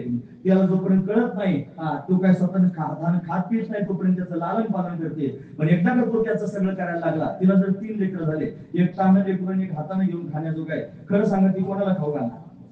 ती ताण्याला खाऊ घालणार. ते मोठं जे मोठं झालं त्यामध्ये हाताने घेऊन खा, छानपण करू नको, मी काय तुझी नोकर नाही असं म्हणते मराठी. मी प्रॅक्टिकल सांगते तुमच्या समोर. हा महत्वाचा विचार. कुठपर्यंत ती हे सगळं करते, जोपर्यंत तो नेमता आहे तोपर्यंत करते. एकदा जाणता झालं की त्याचा त्याग करून टाकते. पण श्रीगुरु रूपी आई अशी आहे महाराज, ती आईच असते. तिच्याकरिता त्यांनी महाराज तो जो साधक आहे ना तो तिचं लेकरूच असतो. आजीवन त्यांनी महाराज फार प्रेम अशा पद्धतीने करतात, फार प्रेम करतात फार. आता आम्ही सगळे बाबांना भेटायला गेलो तुकारावरती. बाबा प्रवचन करा म्हणलं, थोड्या 2 मिनिटं त्यांनी बोलले. देवा पण होते आमच्याबरोबर, तेच घेऊन गेले मला. त्यांनी प्रवचनात असं त्यांनी म्हणले, मला जी अवस्था प्राप्त झाली अशी अवस्था माझ्या सगळ्या बाळगोपाळांना प्राप्त व्हावी. म्हणले की नाही, फार महत्वाची गोष्ट. म्हणजे मी ज्या अवस्थेसाठी गेलो ती अवस्था माझ्या सगळ्या बाळगोपाळांना प्राप्त व्हावी, याच्यापेक्षा काय मोठी भावना असली पाहिजे. त्यांची ही भावना आहे म्हणून आपण पावन आहोत, हा महत्वाचा विचार आहे. अशी एकावरच एक त्यांनी सापडले. मला काय वर्णन करून सांगायचं. काल स्वामीजींकडून येताना त्यांनी अशा पद्धतीने चर्चा सुरू झाली. ती भगवान बाबा होते तिथं. आता स्वामीजी समाधीस्थ झाले, पण भगवान बाबा होते. आम्ही गेल्यानंतर भगवान बाबांची पूजा स्वामीजी म्हणूनच अशा पद्धतीने केली. आणि मग स्वामीजी जसं करायचे ना तसं भगवान बाबांनी केलं. आम्ही दंडवत प्रणाम त्यांच्या समोर केला, पायावर डोकं ठेवून मग त्यांनी त्यांच्या गळ्यात हार काढला आणि आमच्या गळ्यात टाकला. आणि वरतून त्यांनी असं म्हणले, स्वामी असंच करत होते नाही का, असं त्यांनी म्हणले. म्हणजे स्वामी काय करायचे, तुम्ही जर त्यांचा फार आदर सत्कार केला, त्यांना काय ते त्याच्या पलीकडेचे होते. गळ्यामध्ये हार घातला आणि त्यांच्या तोच हार पाया पडणाऱ्याच्या गळ्यात लगेच ताबडतोब टाकायचे. आणि याच्या पुढचं सांगतो, ते गुरुपौर्णिमेला आम्ही गेलो की कायमस्वरूपी त्यांचं ठरलेलं असायचे, सगळे मंडळी बरोबर त्यांनी असायची. मग त्यांच्या पायाजवळ ती उंच आसनावर बसायची, मांडी घालून त्यांच्या समोर त्यांनी बसायचं. त्या ती जी कॉट होती त्याच्या समोर त्यांनी बसायचं. आणि बसल्यानंतर त्यांनी बरेच हार गोळा करायचे, त्यांच्या गळ्यात घातले. मग ते बरेच आमच्या गळ्यात घालायचे, काही डोक्यावर ठेवायचे, बरेच फुलं डोक्यावर टाकायची, अशी सजावट करायची. मला ते काय त्यांना वाटत असेल त्यांची त्यांनाच माहिती, पण अशी सजावट केलेली मी कोणाची पाहिजे नाही मला. पण माझ्या जीवनामध्ये मात्र हे मला प्रत्यक्ष पाहिजे. हे सगळे जण साक्षीदार आहेत की स्वामीजी एवढं प्रेम अशा पद्धतीने करत होते. स्वामीजींसारखं प्रेम त्यांनी पाहायला मिळालं. अशी दिव्य असलेली स्थिती स्वामीजींची होती. हे सगळेच महात्मे मला भेटले. म्हणून आजचा दिवसच त्यांची वाखाणणी करण्याचा दिवस आहे. काय वर्णन करू सांगू. माझ्या दृष्टीने ते परमात्मा आहे, माझ्या दृष्टीने ते परेश आहे. हा माझा दृढ विश्वास आहे. हा माझ्या अंतर्गत हा दृढ विश्वास. कोणी काय म्हणत असेल मला त्याच्याशी काय कर्तव्य नाही, कोण कशा पद्धतीने पाहत असेल मला त्याच्याशी काय कर्तव्य नाही. पण माझा दृष्टिकोन मात्र नाथाने सांगितलेल्या त्या प्रमाणासारखाच आहे. गुरु परमात्मा परेश हा ज्याचा दृढ विश्वास, असा दृढ विश्वास अंतःकरणामध्ये त्याने असला पाहिजे. हा दिव्य भाव आहे. मला फार महत्वाची गोष्ट आहे. भावांविषयी काय वर्णन करून सांगतो तुम्हाला, कायम सांगत असतो. पण परत एकदा आजचा दिवस आहे सांगायचा. त्या दिवशी पण म्हणजे कोंडाजी बाबा डेरीची पुण्यतिथी होती आणि टेंभुर्णीला अशा पद्धतीने कीर्तनाकरता आम्हाला बोलवलं होतं. आम्ही गेलो होतो कीर्तनाला. आणि त्यांच्या गुरु शिष्यातलं प्रेम म्हणजे सात बाबा वायकर आणि कोंडाजी बाबा यांच्यातलं प्रेम सांगण्याकरता एक मुद्दा समोर आला आणि त्याला भाऊंची आठवण झाली होती. आम्ही पारनेरला राहायला गेलो होतो. इथंच असलं होतं तोपर्यंत सोनेवाडीला दाट जाणं होतं आणि पारनेरला गेल्यानंतर त्यांनी जाणं येणं जरा कमी झालं. मग काय करायचं, बऱ्याच दिवसातून आलो आणि आल्यानंतर भाऊ माझ्याशी बोलत ना चांगले, माझ्याकडे राग बघायला लागले. महेश बसायला टाकले, काय करा होता बरं बसायला टाकलं, बसलो खाली, इकडे तिकडे पाहायला लागले, बोलच का माझ्याशी, काय झालं असेल यांना. आता ते रुसल्यानंतर सगळं जग रुसलं. हा सगळ्यात महत्वाचा. देव जर रुसला ना महाराज तेवढी काही चिंता करायची गरज नाही. गुरु जर समर्थ असतील ना तर किती देव रुसले तरी त्याच्याशी काय घेणं देणं नाही. पण गुरु जर रुसला तर जगात कोणी तारक नाही. काय बोलले तुमची हरिवृत्तो हरिरुष्टो गुरुत राहता, गुरुरुष्टो न कश्यप. हरिरुष्टो हरी जर रुसला तर गुरुत राहता, गुरु वाचवणार आहे. काय चिंता, हरी रुसला तर रुसला जा, त्याला म्हणून किती रुसायचं रुस. पण गुरु रुसतो, जर गुरु रुसला मग कोणी टाळू शकत नाही. सगळ्यात महत्वाची गोष्ट आहे. मग सगळं जग रुसावं, गुरु नाही रुसावं, हा महत्वाचा विचार आहे. म्हणून रुसले ना ते, रुसल्यानंतर म्हणजे काय झालं तुम्ही का बरं बोलत नाही. मग काही बोलायच्या आधी कांडे मोजायला लागले हाताचे. मागच्याच पण सांगितलं तुम्ही तुम्हाला, एक कांड, दोन कांडे, तीन कांडे, हे 15 झाले सगळे. मग इकडचे मोजायला लागले. मग 16, 17, 18, 19, 20, 21 कांडे मोजले. खरं सांगतो बरं महाराज, 21 कांडे मोजले. मला असे करून दाखवले. मला म्हणले या तारखेला आला होता, त्याच्यावर आज आला, 21 दिवसांनी आला. काय गरज पडली होती सांगा. माझ्याकडे दिवस मोजायची काय गरज पडली होती. एवढे दिवस झाले तू आला नाही. माझ्यावर त्यांचं काय कमी पडलं होतं, त्यांना काय कमी होतं महाराज. ते वाघासारखे जगत होते, त्यांच्यासारखे तेच होते महाराज. जगात दुसरं कोणीच नाही त्यांच्यासारखं, असे जगले महाराज. हे सगळे थरथर केवढ्याने माणसं आहेत महाराज. पण थरथर थरथर थरथर का बघ. आम्ही फार प्रेमाने आंबादास काका म्हणतो, आंब्या अशीच हाक मारायची. त्याला विचारत कुठं असं. हे आंबे म्हणणार असं प्रेम आहे महाराज, काय तुम्हाला सांगू. याच्यानंतर परत त्यांना कोणी म्हणलं नसेल महाराज असं. हा महत्वाचा विचार. एवढं प्रेम त्यांच्या पोटात होतं, आणि माझ्याकरताच नाही सगळ्यांकरता होतं मला. जेवढं प्रेम करणारे महापुरुष जगाच्या पाठीवर कुठं सापडायचे नाही. एवढं प्रेम पोटामुळे 1000 अपराध आपण करावेत, आणि 1000 अपराध आपले पोटात घालून परत आपल्याला जवळ घ्यावं, आपल्याला आपलं म्हणावं. हे श्री गुरूंचं अंतःकरण असतं सगळं.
धरितीच्या हाती संत कृपावंत पाळी पंढरीनाथ दादा त्यांचा प्रत्यक्ष परमात्मा त्यांचा दाळा पाळतो महाराज. संत ज्याला हातात धरतो, खरं सांगू का, खालचा शब्द वापरतो. ऐका ना तुम्ही सगळे, हे कीर्तन करण्याची माझी पात्रता नाही, माझी योग्यता नाही, आणि त्याच्यापेक्षा खालचा शब्द सांगतो माझी लायकीच नाही. खरं सांगतो, तरी पण कोण बांधून तुमच्या समोर बोलतोय. कशामुळे माहिती आहे, पाळी पंढरीनाथ लळा त्यांचा, तो परमात्मा हा लळा पाळतोय. का पाळतोय माहिती आहे, त्या संतांनी हाताला धरलंय म्हणून. हे ते उपकार विसरण्यासारखे नाहीत ना.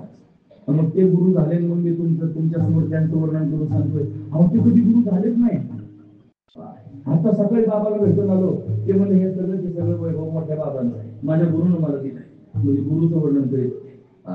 स्वामीजीने एक दिवशी शांतपणे आश्रमात त्यांचे झोपलेले असताना पाय दाबीत होतो.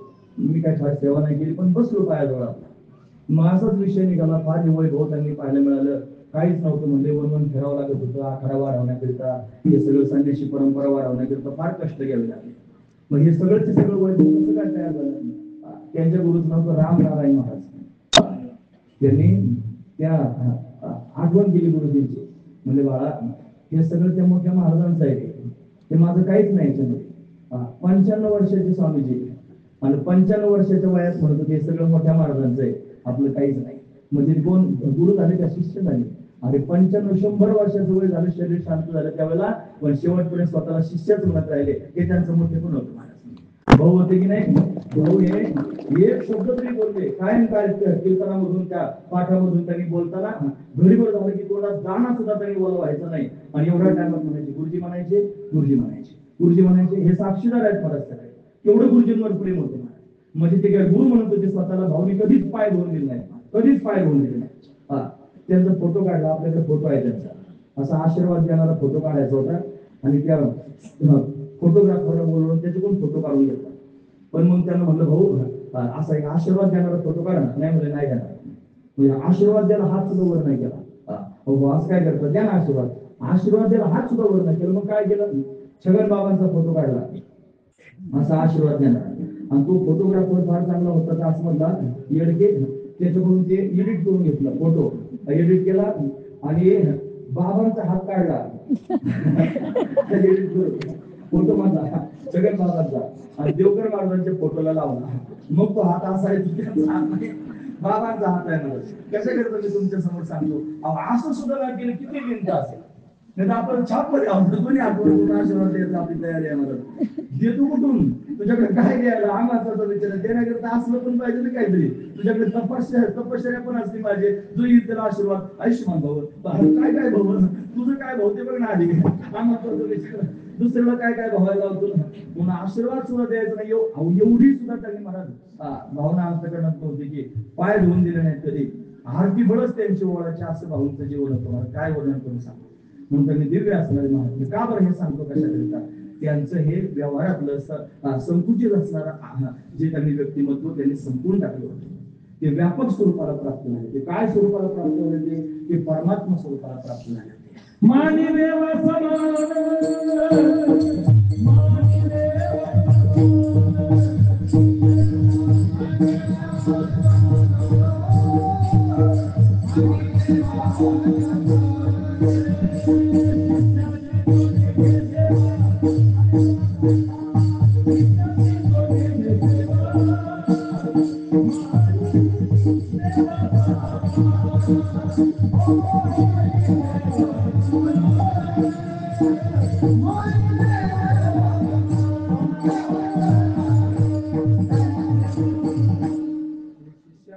हे सेवा माने देवासारखा त्याचा फळे उपदेश महत्वाची गोष्ट आहे. म्हणून त्यांनी शिष्याची जो सेवा घेत नाही, शिष्याला सुद्धा देव समजतो. म्हणून जे स्वतःकडे त्यांनी गुरुपद कधी घेतलं नाही. का बरं घेतलं नाही, पूर्णत्वाला प्राप्त झाले, पदाची गरजच नाही पडली. महत्वाची गोष्ट आहे. स्वामीजींना पुरस्कार देण्याकरिता शंकराचार्यांना बोलवतो.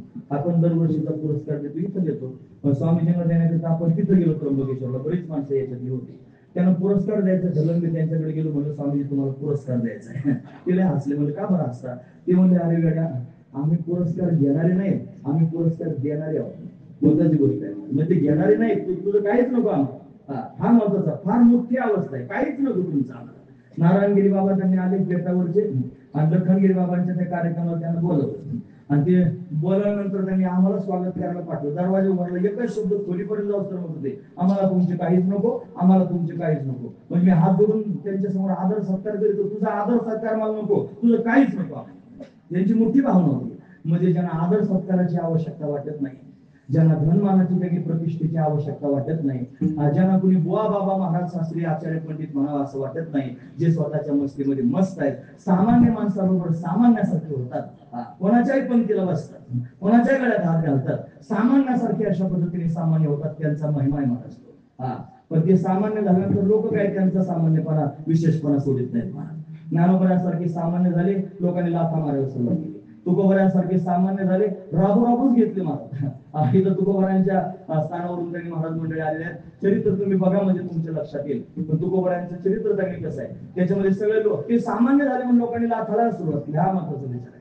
जे जे महात्मे उच्च स्थितीला गेले आणि उच्च स्थितीला जाऊन त्या स्थितीमध्ये त्यांनी राहत असून सुद्धा सामान्य लोकांकरिता सामान्य झाले, समाजाला कधीच कळलं नाही महाराज जिवंत असेपर्यंत.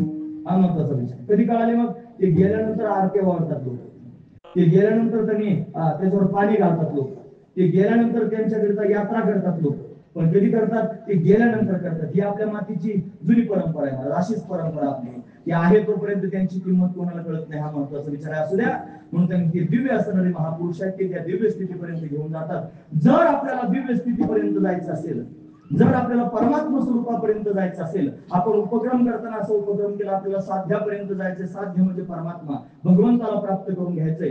जर त्याच्यापर्यंत जायचं असेल तर तुम्हाला श्रीगुरूंची शरणागती करावी लागेल. आणि शरणागती करून त्यांनी फक्त शरणागती न करता तुमच्या अंतःकरणामध्ये दृढ विश्वास असावा लागेल. त्या दृढ विश्वासाने तुम्हाला भगवत स्वरूपापर्यंत जाता येईल. मग भगवत स्वरूपापर्यंत जाण्याकरिता काय साधना करायची महाराज वर्णन करू सांग. गुरु परमा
गुरु परमात्मा परेशु ऐसा ज्याचा दृढ विश्वास हो.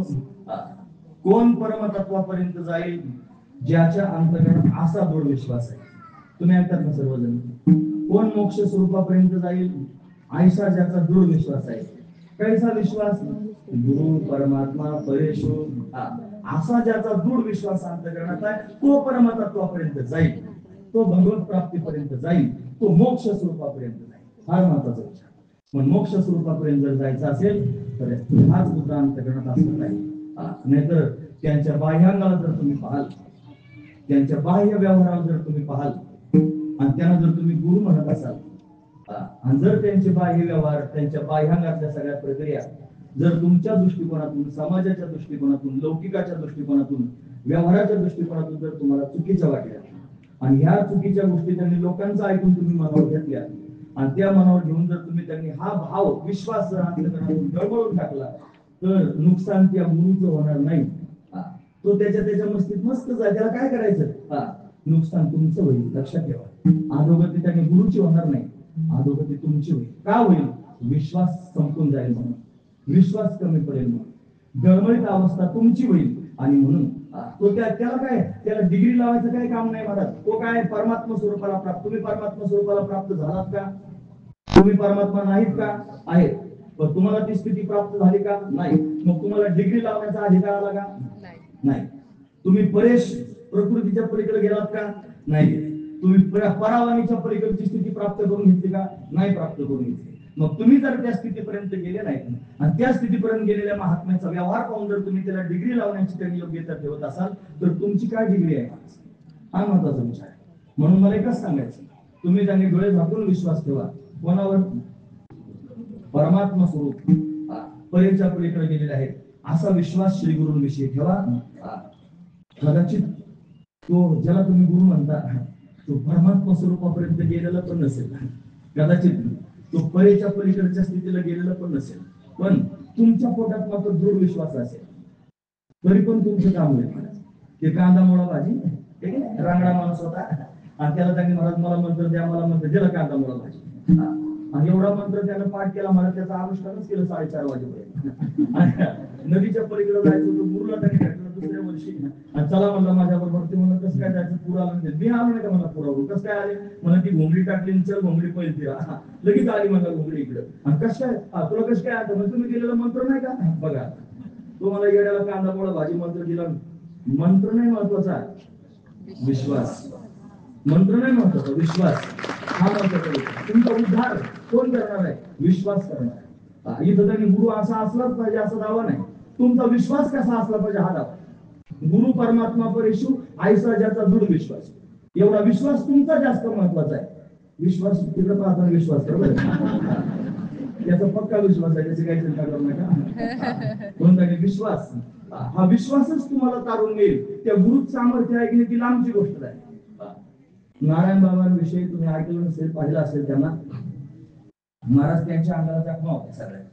खरं सांगतो तुम्हाला, त्या जखमांमधून पू यायचा अक्षरशः. सगळ्या अंगाला जखमा होत्या, डोक्यात जखमा होत्या, अंगावर जखमा होत्या, त्रस्त झाले होते त्या जखमांनी. पण त्यांची स्वरूपाची स्थिती एवढी उचलत डळमळ, तुम्ही पाहिलं त्यांना, एवढी उचलत डळमळ मस्त. त्यांच्या काय झालं त्यांनी काहीच घेणं त्यांनी. त्यांच्या मुलाचं लग्न होतं दुसऱ्या दिवशी आणि लग्न त्यांनी ठरलं, हळदीचा कार्यक्रम होता, हळद लावायची होती. आणि त्याला म्हणलं विकास आलाय आणि मग त्याला आणायला जायचं आळ्या फाट्याला. बाबांना म्हणला मग गेला निघून. लग्नाच्या आदल्या दिवशी हळद लावायच्या टायमाला नवर घेऊन निघून गेला आणि माझं नाव करून निघून गेला. ते पण माझ्या मागे सगळे लोक गाड्या घेऊन तुझ्याकडे आला का? मला माझ्याकडे नाही आला. शोधाशोध केली, आजपर्यंत सापडला नाही. पण बाबांनी एवढी सुद्धा खंत नाही केली. पोरग लग्नाचं निघून गेलं आणि एवढा सगळा भटा, एवढी सुद्धा खंत नाही. का बरं? स्वरूपाच्या स्थितीवर मस्त अंगाला जखमा त्यांनी होत्या, अक्षरशः खूप गळत होता. एखादा माणूस त्यांनी घेऊन आली तर त्यांच्यापासून लांब होईल. आम्हाला नाही वाटलं कधी तसं. हा महत्वाचा विचार आहे. असं तर कितीतरी मला उदाहरणं तुमच्या समोर सांगितलं. तुम्ही सांदीपनी ऋषींचं उदाहरण कायमच ऐकता. त्यांची गुरु त्यांनी अंगाला महारोग लावून घेतला, सगळी कथा तुम्हाला माहिती आहे. मग त्या शिष्याने लगेच राजीनामा दिला. म्हणजे महाराज थांबला असतो पण तुम्हाला रोग झाला, आम्हाला रोग होईल. गेले निघून सगळे, एकच राहिला त्याचं नाव सांदीपनी. तुम्हाला जे असेल ते असेल. तुम्हाला रोग झाला, मला रोग मरू देण्याचं काय होते, मी तुमच्याजवळ थांबणार. हा महत्वाचा. एवढा दृढ विश्वास होता. रोगही नव्हता, सगळं खोटच होतं, फक्त परीक्षाच होती. ती गुरुची होती का शिष्याची होती, ज्याची त्याने पाहिजे. हा महत्वाचा विचार आहे. म्हणून परीक्षा झाली खऱ्या अर्थाने आणि परीक्षेत दोघेही उत्तीर्ण झाले, कल्याण झालं. फार महत्वाची गोष्ट आहे. आपल्या अंतःकरणात विश्वास असावा. काय विश्वास असावा? गुरु परमात्मा परेशू ऐसा ज्याचा दृढ विश्वास, असा ज्याचा दृढ विश्वास आहे, असा विश्वास त्यावर काय होईल? देवतयाचा अंकिला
असं जर तुमच्या अंतकरणात दृढ भाव निर्माण झाला, काय गुरु परमात्मा परेशु ऐसा ज्याचा दृढ विश्वास, असा जर दृढ विश्वास झाला, काय होईल? देवतायाचा अंकीला देव त्याच्या अंकित होईल. तो म्हणेल तसं देव करायला सुरुवात केली. हा महत्वाचा विचार. कसं काय करेल? अहो त्याच्या घरातच बसेल. संचरला म्हणजे घरातच त्याने कायमस्वरूपी राहिला. त्याने पक्क लक्षात ठेवायचं, आपल्या अंतकरणामध्ये श्री गुरुविषयी दृढ भाव निर्माण झाला की देव आपल्या घरात घुसलाच म्हणायचं. आता देव घुसल्यावर काय होतं ते नाही मला सांगायचं, 4:30 वाजून गेले. हा महत्वाचा विचार. म्हणून देव मात्र घरात घुसतो. मग काय आता वेगळं काय शिल्लक राहिलं करायचं? खरं सांगत नाही. श्री गुरु प्राप्त झाले, श्री गुरूंच्या वर दृढ विश्वास ठेवला, म्हणजे त्यांनी 1000 परीक्षा जरी घेतल्या तरी आपलं अंतकरण गळमळलं नाही. आपण त्यांचे काही खाण्यासमोर मोजित बसलो नाही. आणि मग त्या विश्वास ठेवायचं म्हणजे काय करायचं? उचका पाचकी करायची नाही. आपला जेवढा मुद्दा आहे तेवढाच लक्षात ठेवायचं, बाकीचं काही उचकायचं नाही. हे जर केलं यालाच विश्वास म्हणायचं. जर विश्वास नसेल तर उचका पाचकी सुरू होते. आणि विश्वास जर दूर असेल तर उचकायचं काम शिल्लक राहत नाही. उचकलं नाही की काम भागत जात नाही. फार महत्वाचं. देवच घरी येतो, हा महत्वाचा विचार. परमात्मा घरामध्ये तर येतो. संचरला प्रत्यक्ष घरामध्ये परमात्म्याचा वावर अशा पद्धतीने त्याच्या होतो. आता घर शब्दाचे मला अनेक अर्थ करता येतील. ते पण घरच आहे, हृदयरूपी घर आहे. हृदयरूपी घरात परमात्म्याचा संचार होतो. कोणामुळे? श्री गुरूंच्या ठिकाणी दृढ विश्वास ठेवल्यामुळे होतो. हा त्यातला दिव्य असणारा भाव आहे. म्हणून त्यांनी मला सगळ्या संशयाची निवृत्ती करणारे श्री गुरु आहेत. अशा श्री गुरूंच्या ठिकाणी देव आहेत असा दृढ जर भाव अंतकरणात निर्माण केला तर कोणत्याही प्रकारचा संशय त्यांनी शिल्लक राहत नाही.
नाथ महाराज सांगतात, गुरु हा देव आहे.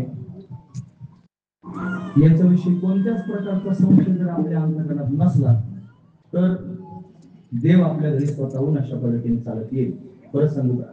नाथ महाराज म्हणतात, गुरु हा देव आहे. याच्याबद्दल कोणत्याच प्रकारचा संशय जर आपल्या अंतर्गत नसला तर देव आपल्या घरी स्वतः अशा पद्धतीने चालत येईल. एक अर्थ. दुसरा अर्थ, जो अशा पद्धतीने श्री गुरूंचा स्वीकार करेल त्याच्या अंतर्गत कोणत्याच प्रकारचा संशय शिल्लक राहणार नाही. कोणताही लावून सरळ सरळ गोष्ट. तुम्ही जर श्री गुरूंना आपल्या जीवनामध्ये स्वीकारला अशा पद्धतीने दृढ विश्वास धारण करून तर तुमच्या अंतर्गत संशय राहणार नाही. किंवा नाथ महाराज म्हणतात गुरु हा देव आहे ना, याच्या विषयी तुमच्या अंतर्गत कोणताच संशय जर नसला तर देव तुमच्या घरी संचार करेल. हा महत्वाचा विचार. अशा पद्धतीने ते आपण लावून घेतलं पाहिजे. माझ्याकडे बोलण्यासारखं बरंच आहे, पण तरी सुद्धा मला आता म्हणजे 2 तास झालेत आता कीर्तना, 2 तास झाले. म्हणजे 2 ते 4 कीर्तन करायचं होतं ना, मग 2:30 ला सुरू झालं, त्याच्यापेक्षा उशिरा सुरू झाला असं आहे ना. मग आता 4:30 वाजून गेले, म्हणजे 2 तास आपल्या बरोबर त्यांनी कीर्तन झालं. जास्त काही तुमचा पात्र नाही. मी आता लगेच ताबडतोब थांबणार आहे. हा महत्वाचा विचार आहे. असू द्या. म्हणून श्री गुरु हे देव आहेत. फक्त तोंडी म्हणण्यापेक्षा आपल्या मनात दृढ विश्वास डोळे झाकून अशा पद्धतीने करावा आणि भगवंतावर सोडून द्यावं. असं खरं सांगतो मी तुम्हाला. काही खाण्यासुमारी पाहायची गरज नाही, काही उचकापाचकी करायची गरज नाही. सरळ त्यांनी अंतःकरणापासून भगवंताला सांगू की बाबा आता मी अमुक अमुक ठिकाणी त्याला माझा गुरु समजतो आहे आणि ते परमात्मा स्वरूप आहेत. ते प्रकृतीच्या पलीकडच्या तत्वापर्यंत जाऊन पोहोचलेले आहेत असा माझ्या मनात दृढ विश्वास आहे. असं त्यांनी जर आपण समर्पण त्यांच्या समोर केलं तर ते आपलं समर्पण, तो आपला विश्वास, ती आपली श्रद्धा हीच आपल्याला भगवत स्वरूपापर्यंत घेऊन जाईल आणि भगवत रूपता प्राप्त करून देईल. हा त्यातला दिव्य असा भाव आहे. असा भाव आपण आपल्या अंतःकरणात घ्यावा. खरंच मोठ्या लोकांच्या मनात फार मोठे भाव आहेत. महाराज बाबा अजूनही म्हणतात, कधी कधी चलन बाबा अजूनही त्यांनी म्हणतात की मोठ्या बाबांच्या संगतीत राहत होतो त्यावेळेस असं वाटायचं मी वैकुंठातच राहतो. म्हणजे अजून काही वैकुंठात विपत्तीच बाबांच्या रूपाने अशा पद्धतीने जायचं. ते परत परत बोलताना अजूनही म्हणतात त्यांनी बाबा म्हणजे तुकाराम महाराजांचा अवतार होते. म्हणजे मोठे बाबा म्हणजे प्रत्यक्ष तुकोबांचा अवतार मानले जात होते. म्हणजे आपल्या गुरुंकडे पाहण्याचं काय दृष्टिकोन, हे तुकाराम महाराजांचा अवतार आहे. आपल्या गुरुकडे पाहण्याचं काय दृष्टिकोन, हे म्हणजे प्रत्यक्ष परब्रह्म आहेत. हे त्यांनी श्री हरीच त्यांच्या रूपाने प्रत्यक्ष प्रगट झाला असा भाव त्यांच्या अंतःकरणात आहे. म्हणून आज ते बाबा आहेत. आज ते त्यांच्या महिमेमध्ये मस्त आहे. हा महत्वाचा विचार आहे. ही त्यांची श्रद्धाच त्यांच्या कामाला अशा पद्धतीने येते. म्हणून ते त्यांना उंच पदावर घेऊन जाते. पण आपली पण श्रद्धा अंतःकरणातली आपल्याला या स्थितीपर्यंत घेऊन जाईल. म्हणून त्यांनी आपण पहिल्यापासून जर कीर्तनाचा त्यांनी सारांश पाहण्याचा, सिंहावलोकन करून पाहण्याचा प्रयत्न केला तर आपल्या गुरुची गरज काय याचा विचार जर आपण पाहिलं तर आपण अज्ञानी आहोत. आपल्याला ज्ञानाची गरज आहे. ज्ञान गुरुशिवाय त्यांनी प्राप्त व्हायचं नाही. म्हणून अशा पद्धतीने गुरुकडून ज्ञान प्राप्त करून घ्यावं. पण ते ज्ञान आपलं कधी प्राप्त होईल, ज्या दिवशी आपल्या मनात असा विश्वास असेल की हे परमात्मा आहे, परेश आहे, अशी त्यांनी भावना आपल्या पोटात निर्माण झालेली असेल आणि त्याच वेळेला त्यांच्याकडून आपला बोध प्राप्त होईल. आणि आपण बोध संपन्न झालं म्हणजे काय होईल, आपल्या हृदयरूपी घरामध्ये अखंडपणे भगवंताचा संचार त्या माध्यमातून त्यांनी घडेल. आपल्या अंतर्गत कोणत्याही प्रकारचा संशय शिल्लक राहणार नाही. अशा पद्धतीने अभंग पाहावा. आजचा दिवस गुरुपौर्णिमेचा दिवस आहे, व्यास पौर्णिमेचा दिवस आहे. आपलं त्यांनी म्हणत त्यांची सेवा करणं आपलं कर्तव्य आहे. आपण सर्वजण ते कर्तव्य अशा पद्धतीने करत आहोत. आपण सगळ्यांनी मग पाहिलं आतमध्ये आपण शंकराचार्यांच्या पादुकांचं पूजन अशा पद्धतीने केलेलं आहे. त्यांचा त्यांनी अभिषेक देवाने अतिशय सुंदर अशा पद्धतीने केला. अभिषेक झाला, त्यांचं पूजन अशा पद्धतीने झालं आणि आता आपण त्यांची सेवा पण कीर्तनाच्या रूपाने या ठिकाणी केलेली आहे. आपण या ठिकाणी थांबणार आहोत. दूरून त्यांनी आपण सर्वजण उपस्थित आहात आणि फार श्रद्धेनं त्यांनी महाराज या ठिकाणी आलेले आहात. आताच आपण मागचं जे कीर्तन इथलं ऐकलं ते म्हणजे माऊली महाविष्णू भगवान ज्ञानोबरायांचं आगमन झालं आणि म्हणून आपण ते कीर्तन या ठिकाणी केलं. म्हणजे मूर्ती ज्ञानोबरायांची आलेली आहे. थोडासा वेळ आहे, याचं थोडीशी फिनिशिंग झाली की त्याच्यामध्ये मूर्ती आता बसवायची. पांडुरंग रुक्मिणीच्या मूर्तीच्या ऑर्डर दिलेली आहे आणि शंकराचार्यांच्या मूर्तीच्या ऑर्डर दिलेली आहे. मग 3 महिन्यामध्ये 3 मूर्ती त्यांनी येतील. पांडुरंग रुक्मिणीची, शंकराचार्य अशा 3 मूर्ती त्यांनी 3 महिन्याच्या आतमध्ये येतील आणि ते काम त्यांनी तिकडं त्याच मुद्द्यावर अशा पद्धतीने सुरू आहे. लवकरात लवकर पुढचा सभामंडप मार्गी लागला म्हणजे आपण मूर्तीपणाने प्रतिष्ठा करणार आहोत. अण्णा ते काम करण्याकरिता उभेच आहेत. ते जे सगळे काम करणारी मंडळी आहेत, कारागीर लोक, ते त्यांनी सतर्क आहेत. ते त्यांनी 10 लोक आहेत आणि मनापासून त्यांनी काम करतात. बरोबर 8 वाजता कामाला सुरुवात करतात. 5 वाजेपर्यंत अशा पद्धतीने त्यांचं काम ते तंतोतंत चोखपणे अशा पद्धतीने बजावतायत. म्हणून त्यांनी त्या मंदिरांची कामं चालू आहेत. एवढा सभामंडप पूर्ण झाला की आपण मूर्तीपणा प्रतिष्ठा त्यांनी करणार आहोत. म्हणून आता हे काम अतिशय जवळ आलं. महाराज भगवंताची इच्छा, संतांचा संकल्प, त्याच्यातून हे काम अशा पद्धतीने होत आहे. आता मला ते लांबलच तुम्हाला सांगायचं नाही. दरवेळी आपण त्यांनी ऐकतच असतात. ते तुमच्या सगळ्यांच्या डोळ्यासमोर आहे. मला एवढंच सांगायचं फक्त की आपण बरेच लोक त्यांनी उपस्थित आहोत. इथल्या प्रत्येक माणसाने इथं काहीतरी निधी दिलेला आहे. त्या निधी दिलेल्या माणसानं मनाला त्यांनी समजून सांगावं की बाबा तुझा निधी सत्कारणी लागला. तू 1 रुपया दिला ना, तो रुपया इथं कारणी लागला. हा माझा आणि ज्या टायमाला होईल ना त्यावेळेस सगळे लोक बोलून घ्यायचे एकत्र, ज्यांनी गुंठे दिले, ज्यांनी भरीव रक्कम दिली, आणि त्यांना सांगायचं बाबांनो तुम्ही 4-2 रुपयाची रक्कम दिली की नाही, ती रक्कम इथं पूर्णपणे खर्च झाली. हे सगळे इमारती या ठिकाणी उभ्या राहिलेल्या आहेत. तुमचा त्यांनी खर्च विनियोग अशा पद्धतीने चांगल्या रीतीने झालेला आहे. तुमच्या खात्यात त्यांनी मला काय पडायचं ते परमात्म्याच्या माध्यमातून पडेल. माझ्यात काय तेवढं सामर्थ्य नाही, पण हे पूर्ण त्यांनी करायचं आणि पूर्ण करून अशा पद्धतीने लोकार्पण करायचं, म्हणजे लोकांना हे सांगायचं की बाबा हे तुमचं आहे आणि तुमच्याच माध्यमातून झालेलं आहे. हा त्यातला महत्वाचा भाव आहे असू द्या. म्हणून आज ढोरे महाराज स्वतः आपल्या कीर्तनाला भेट देण्याकरिता त्यांनी आले. मला मोठं आश्चर्य वाटलं महाराज खरं तर, कारण भंडारा डोंगरावर जगद्गुरूंचा मोठा सोहळा, गुरुपौर्णिमा म्हणजे तुकोबा जगद्गुरू आहेत, त्या सामान्य गुरु आहेत, त्यांच्या ठिकाणी एवढा मोठा सोहळा हे सकाळीच तिथं कार्यक्रम करून अशा पद्धतीने निघाले आणि आपल्या या कार्यक्रमाला छोट्याशा भेट देण्याकरिता आले. जणू काही तुकोबारांचा संकल्प झाला की यांनी इथपर्यंत अशा पद्धतीने यावं. त्या परिसरातून आणखी मंडळी त्यांनी शाळेवरून सगळी मंडळी आलेली आहेत, आळंदी परिसरातून त्यांनी मंडळी आलेली आहेत. म्हणजे काय हे त्या परिसरातले लोक इथपर्यंत अशा पद्धतीने आले म्हणजे हा त्यांचाच त्यांनी असणारा कृपेचा आशीर्वाद आपल्यापर्यंत येऊन पोहोचलेला आहे. म्हणतो आपण खऱ्या अर्थाने आनंदाने स्वीकारूया. बोलण्यासारखं बरंच आहे, जास्त त्यांनी बोलण्यापेक्षा मी या ठिकाणी थांबतो. यानंतर त्यांनी महाराज त्याचा शब्द अशा पद्धतीने बोलतील, काही सूचना होतील आणि मग आपण आपली जागा सोडायची. जशी शांत आपण आतापर्यंत बसलात की नाही, असेच शांत आपण सर्वांनी अशा पद्धतीने बसून राहा. एक 5-10 मिनिटात पुढील सगळा कार्यक्रम अशा पद्धतीने आटोपून जाईल. गाणारी मंडळी फार सुंदर त्यांनी गातात. ते त्यांना नुसतं गायक म्हणण्याचं काही काम नाही, ते गुणवान आहेत, बरोबर गुणी आहेत, अतिशय सुंदर त्यांनी सेवा देत आहेत. पण आता वेळ त्यांनी संपून गेले, त्याच्यामुळे पुढचे चाल आता अशा पद्धतीने घ्यायची नाही. चांगलं आणि चांगलं म्हणून घेतलं मग मला आता चाल घ्यायची नाही, ती माझी चाल आहे असं तसं पण समजू नका, काय चिंता करू नका. आता वेळ संपून गेला, मी काय करू द्या. ढोरे मला जवळपास सुद्धा असं सुस्त वेळची वेळेला बरोबर टायमाला काय बोलायचं असं सुस्त असू द्या. म्हणून झालेली सेवा भगवंताच्या चरणी समर्पित करू आणि श्री गुरु स्वरूप ज्ञानोबराय तुकोबरायांचं चिंतन करून पुढील प्रसंग पाहूया. हे ज्ञानेश्वर माऊली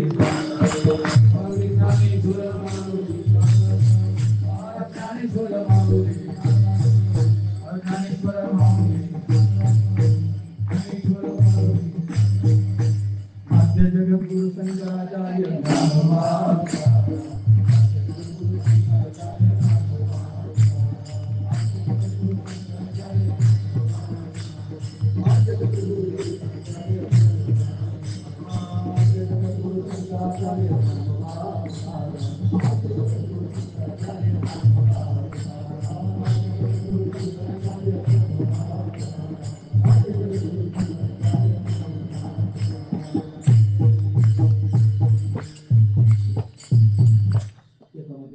भगवंताची श्री गुरूंची सेवा करण्याचा प्रयत्न केला, शंकराचार्यांची सेवा करण्याचा प्रयत्न केला. झाली सेवा त्यांच्या चरणी समर्पित करून या ठिकाणी थांबूया. 2 तास बसून तुम्ही माझी बरोबर ऐकून घेतली. तुम्हाला सर्वांच्या अंतःकरणापासून धन्यवाद. फार सुंदर साथ केली, तुम्हाला सर्वांचे धन्यवाद. साऊंड सिस्टीम अतिशय सुंदर आहे, सहज मला बोलता आलं, तुमच्या अंतःकरणापासून धन्यवाद. इथे गुरुदेव त्यांनी आले, त्यांनी पूजा अशा पद्धतीने केली आणि सुंदर असणारा सोहळा पूजेचा हा मुख्य कार्यक्रम, त्या पूजेचा कार्यक्रम आहे. पण त्यांनी पूजा केली, त्यांचे पण सर्वांचे अशा पद्धतीने धन्यवाद करूया. याच ठिकाणी थांबूया. अजून एक मला सूचना सांगायची, ती सूचना सगळ्यांनी कानावर करू नका. ही सूचना सगळ्या लोकांना नाही, ही सूचना संत मंडळीच्या वतीने कीर्तन करणाऱ्या पोरांकरता आहे. मग इथं या संत मंडळीच्या नावावर आपण जे कीर्तन करतो त्या कीर्तनकारांनी संत मंडळीच्या प्रत्येक उपक्रमामध्ये हजरच असलं पाहिजे, हजरच असलं पाहिजे. एक सद्ग्रस्त मला असं म्हणले की तुम्ही आता रथयात्रा घेऊन गेले होते, किती कीर्तनकार पोरं तुमच्या बरोबर होते, मला काहीच बोलता नाही आलं. कीर्तन करणारे फार पोरं आहेत जास्त, मला सगळ्यांची नावं सांगायची नाही. सगळे काय धोतर लावलं म्हणजे काय सगळे गोवा होत नसतं, लक्षात ठेवा. मी काय माझं बोलणं जर वाटू शकतं. आपण जर सेवा करतो ना, मग सेवाच केली पाहिजे. तिथं आपण असं नाही म्हटलं पाहिजे मी काय रोजाने आहे का, हे म्हणायचं आपलं काही काम नाही. हा महत्वाचा विचार. आपण सेवक आहोत ना, मग काम सांगितलं जातं किंवा एखादी सेवा सांगितली जाते, कोणाला सांगितलं जाणार? तुम्ही सेवक या वृत्तीत आहात ना. तुम्ही धोतर लावून कीर्तन करायला लागले म्हणजे तुम्ही महाराज झाले, महाराज झाले म्हणजे तुम्हाला फक्त तेच पाहिजे. तुमची सेवा करायची लोकांनी, तुम्ही सेवा करणं बंद करून टाकायचं असा काही नियम आहे का? जीवनभर सेवा केली पाहिजे, खरंच महत्वाचा विचार आहे. आणि आज माझे अजून प्रवृत्ती झाडून घ्यायची, खरं सांगतो मी सकाळी स्नान केल्यानंतर माझे कपडे माझ्या हाताने धुतो माणूस. मी धोतर शर्ट धुत नाही, पण माझे स्वतःचे कपडे माझ्या हाताने धुतो. का बरं? मला काय तुमच्या समोर मला कौतुक सांगायचं नाही. मला आज पण माझी भावना आहे की मी सेवक असलो पाहिजे. म्हणून सेवा ही जी प्रवृत्ती आहे फार महत्वाची प्रवृत्ती. तुम्ही कुणी करायची? ज्याच्या अंगात बळ आहे, ज्याच्या अंगात तारुण्य देवानं दिलेलं आहे. तरुणपणात जर तुम्ही म्हातारे झाले आणि जर तुम्हाला जर त्याने असं वाटायला आमच्याच्याने होत नाही, तुमच्याच्याने होत नाही, मग भेटांगऱ्यांनी करायचं का? कोणी करायचं? खरं सांगा तुम्ही. मला म्हातारे माणसं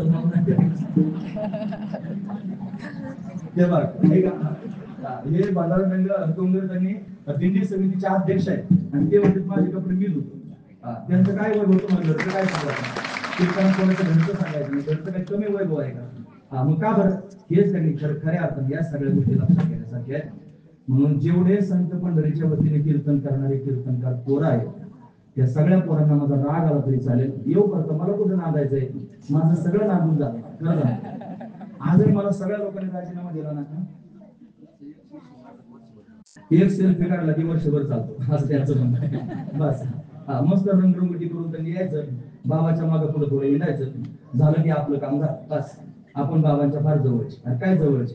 आशाने जवळ तुम्ही होणार नाही. तुकोबाराय म्हणते की आम्ही त्यांनी सुखे मना विठ्ठल विठ्ठल दुखे. तुम्ही आमच्या तत्वावर चाला, भगवंताचं चिंतन करा, परमार्थ करा, सेवाभाव अंतकरणात निर्माण करा. आम्ही नाही म्हणलं तरी प्रसन्न होऊ. फक्त तेच दाखवण्याचा प्रयत्न जर केला तर कधीच प्रसन्न होणार नाही, कधीच प्रसन्न राहणार नाही. हा सगळ्यात महत्वाचा मुद्दा आहे. म्हणून त्यांनी जेवढे तरुण कीर्तनकार इथं आहेत त्यांनी अभ्यास करावा, त्यांनी शास्त्राध्ययन करावं, त्यांनी सेवा म्हणून अशा पद्धतीने करावं. भिकाऱ्यासारख्या लोकांकडून त्यांनी धन मागत गेलो नाही, हा महत्वाचा विचार आहे. पण कीर्तन करून जर त्यांनी हात पसरून लोकांच्या समोर मागत असाल तर कीर्तन करू नका. अजिबात कीर्तन करायची आवश्यकता नाही. भगवंताकरता कीर्तन करा. मग तुम्ही लोक बिदक येतात तर त्याचं काय मागू नका, तुम्ही मागू नका. देवाला सगळं काय कळतं आणि लोक पण फार हुशार आहेत. खरं सांगतो मी, आम्ही कोणाला मागत नाही. पण कीर्तनावर गेल्यानंतर संत पंढरीचं काम चाललंय, तिथं गावगावचे लोक आलेले आहेत. त्या प्रत्येक गावातल्या सप्ताहामध्ये गेलो ना महाराज आम्ही, की आम्हाला काय म्हणायची गरज पडत नाही. लोक भागाभाऊ भेटतात आणि भागाभाऊ भेटते, भागाभाऊ साक्षीदार आहेत. त्याला विचारा, ते लोक पाकिट भरून पैसे देतात आणि कशा करता देतात ते येऊन देतात संत पंढरीच्या कामा करतात. मागितलं का एक आता एवढं बोललो काय म्हणलं तुम्हाला द्या म्हणून काही, आणि जितके कीर्तन तुम्ही ऐकता म्हणतो तुम्ही कोणाला द्या म्हणून, अजिबात तुम्ही मागू नका, देव तुम्हाला भरून देईल. मग तपश्चर्या काय करणार? तपश्चर्या कुठे लावायची? तपश्चर्या हा शब्द कोणत्या ठिकाणी लावायचा, हा महत्वाचा विचार आहे. पण तुम्हाला जर परमार्थ हा तपश्चर्या रूपाने करायचा असला तर याला तपश्चर्या म्हणा. ज्या दिवशी तुम्हाला काहीच तुमच्या हातावर टेकवलं नाही तरी पण हसत त्या गावातून बाहेर निघून जा, याला तपश्चर्या म्हणा. मग देव देतो की नाही ते बघा, हा महत्वाचा विचार आहे. मला का मी जर नाही सांगितलं मग कोण सांगेल? ज्या कीर्तनकारांना मी नाही सांगितलं मग कोण सांगेल? ते संत पंढरीच्या नावाने जर कीर्तन करीत असतील, जर आपण त्यांनी त्यांच्या दृष्टिकोनातून मूर्ख असलो तर मूर्खाने सांगायचं ना सगळ्या गोष्टी, हा महत्वाचा विचार आहे. माझा घरीवर राग येईल पण माझं म्हणणं जर ऐकलं ना तर भगवंताची प्राप्ती होईल. खरं सांगतो, माझं म्हणणं थोड्या वाईट वाटेल पण माझं म्हणणं जर खरंच ऐकलं, माझ्या गुरुने मला सांगितलं तुला जर कीर्तन करायचं असलं तर माझ्या गुरुसारखं कीर्तन करायचं. म्हणजे कसं कीर्तन करायचं? म्हणजे कोणाकडे काही मागायचं नाही, कोणाचा बुक्का पण लावून घ्यायचा नाही. मला त्याचं मी कधी याचं कौतुक सांगत नाही. जर सांगितल्यावर लोकांना राग येईल मला त्याचा. जे चांगले चांगले कीर्तन करायचे त्यांना रग लागत की हा येत नाही, लागला शहाणपणा करायला. मला तसलं शहाणपणा करायचाच नाही. मग तो मोठेपणा लोकांच्या समोर सांगायचं नाही. पण कशा करता मी सांगतो हे त्यांनी आपल्या परिवारात तर आपण सांगितलं पाहिजे ना, हे त्यांनी सगळ्यांच्या समोर ठेवलं पाहिजे. उद्या एवढे ऐकण्यात लोक याच्यात जर आपल्यालाच कीर्तन करायला गेला तर तू त्याचा कान धरून म्हणत तुझा बाबा तर असं सांगत होता आणि तू काही काशी घालायला लागला म्हणा ना त्याला डायरेक्ट. खरंच वस्तुस्थिती महाराज अशीच आहे. म्हणून त्यांनी सगळ्या लोकांच्या समोर माझं अशा पद्धतीने बोलणं आहे. मला वाटतं की हे पोरं तशी नाही, जे खरोखर चांगले हे सगळेच लोक फार श्रद्धेनं अंतकरणापासून सेवा करतायत आणि सेवा म्हणूनच अशा पद्धतीने करा. भगवंताची कृपा सेवेनच प्राप्त होत असते. म्हणून अशा पद्धतीनं सेवा सर्वांनी करावी. संत पंढरीच्या प्रत्येक उपक्रमामध्ये कोणत्याच प्रकारची नामू चालणार नाही, कोणत्याही प्रकारची तक्रार चालणार नाही. सुट्टी भेटली नाही असं म्हणायचं नाही. त्यांना ते कोकटे महाराज सारखं करून घ्यायचं. काय त्याचं कोणता साहेब असेल काय म्हणजे कसं हातावर घेतला काय मग सुट्टी, काय सुट्टीची सुट्टी किती जा सुट्टी त्याला कशी काय सुट्टी असेल एवढी माहित नाही. पण अशा सुट्ट्या त्यांनी महाराज कामावल्याला माहिती आहे असं जेव्हा तिने सांगायचं. म्हणजे नानू करायचं काही काम नाही. सगळ्यांनी हजेरी लावा. माझं बोलणं तुम्हाला वाईट वाटत असेल वाईट वाटून देऊ नका. मी पोटतील की तुम्हाला सांगतो, हे जर चालवायचं असेल ते पुढं ते दगड काय मला मी मेल्यानंतर माझ्या दगड सगळ्यावर मांडून जाऊ खरं सांगा तुम्हाला. हे सगळ्यांकरता चालू आपल्या सगळ्यांकरताच आहे.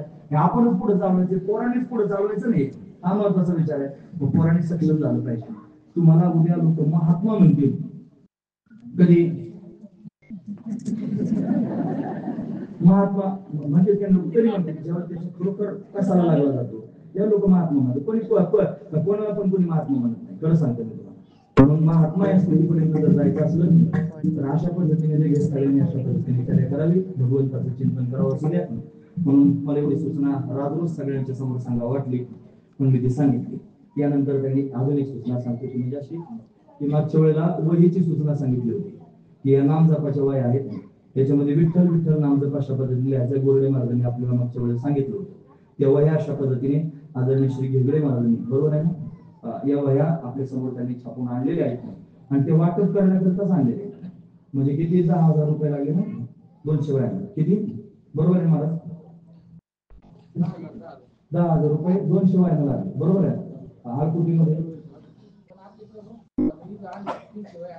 हा नाही सांगतो फक्त कशाकरता सांगतो की जर कोणाला हा उपक्रम आपल्या माध्यमातून चालावा असं वाटत असलं तर त्यांनी पण वह्या त्यांनी आणून सगळ्या लोकांच्या समोर वाटू शकतात. म्हणून आता ह्या वह्या आलेल्या आहेत, ज्याला खरोखर लिहायची उर्मी आहे, जो मनापासून लिहिण्याच्या तयारीत आहे, त्याने वह्या नाव नोंदणी करून अशा पद्धतीने घेऊन जायची. थोडी सूचना आहे ना.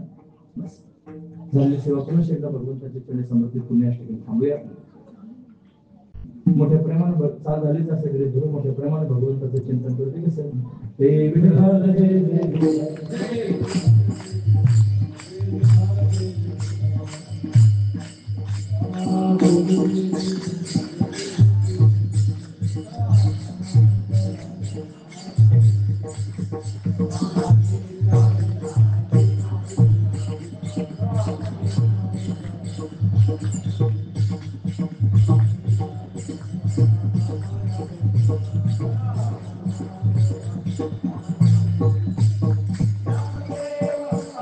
Oh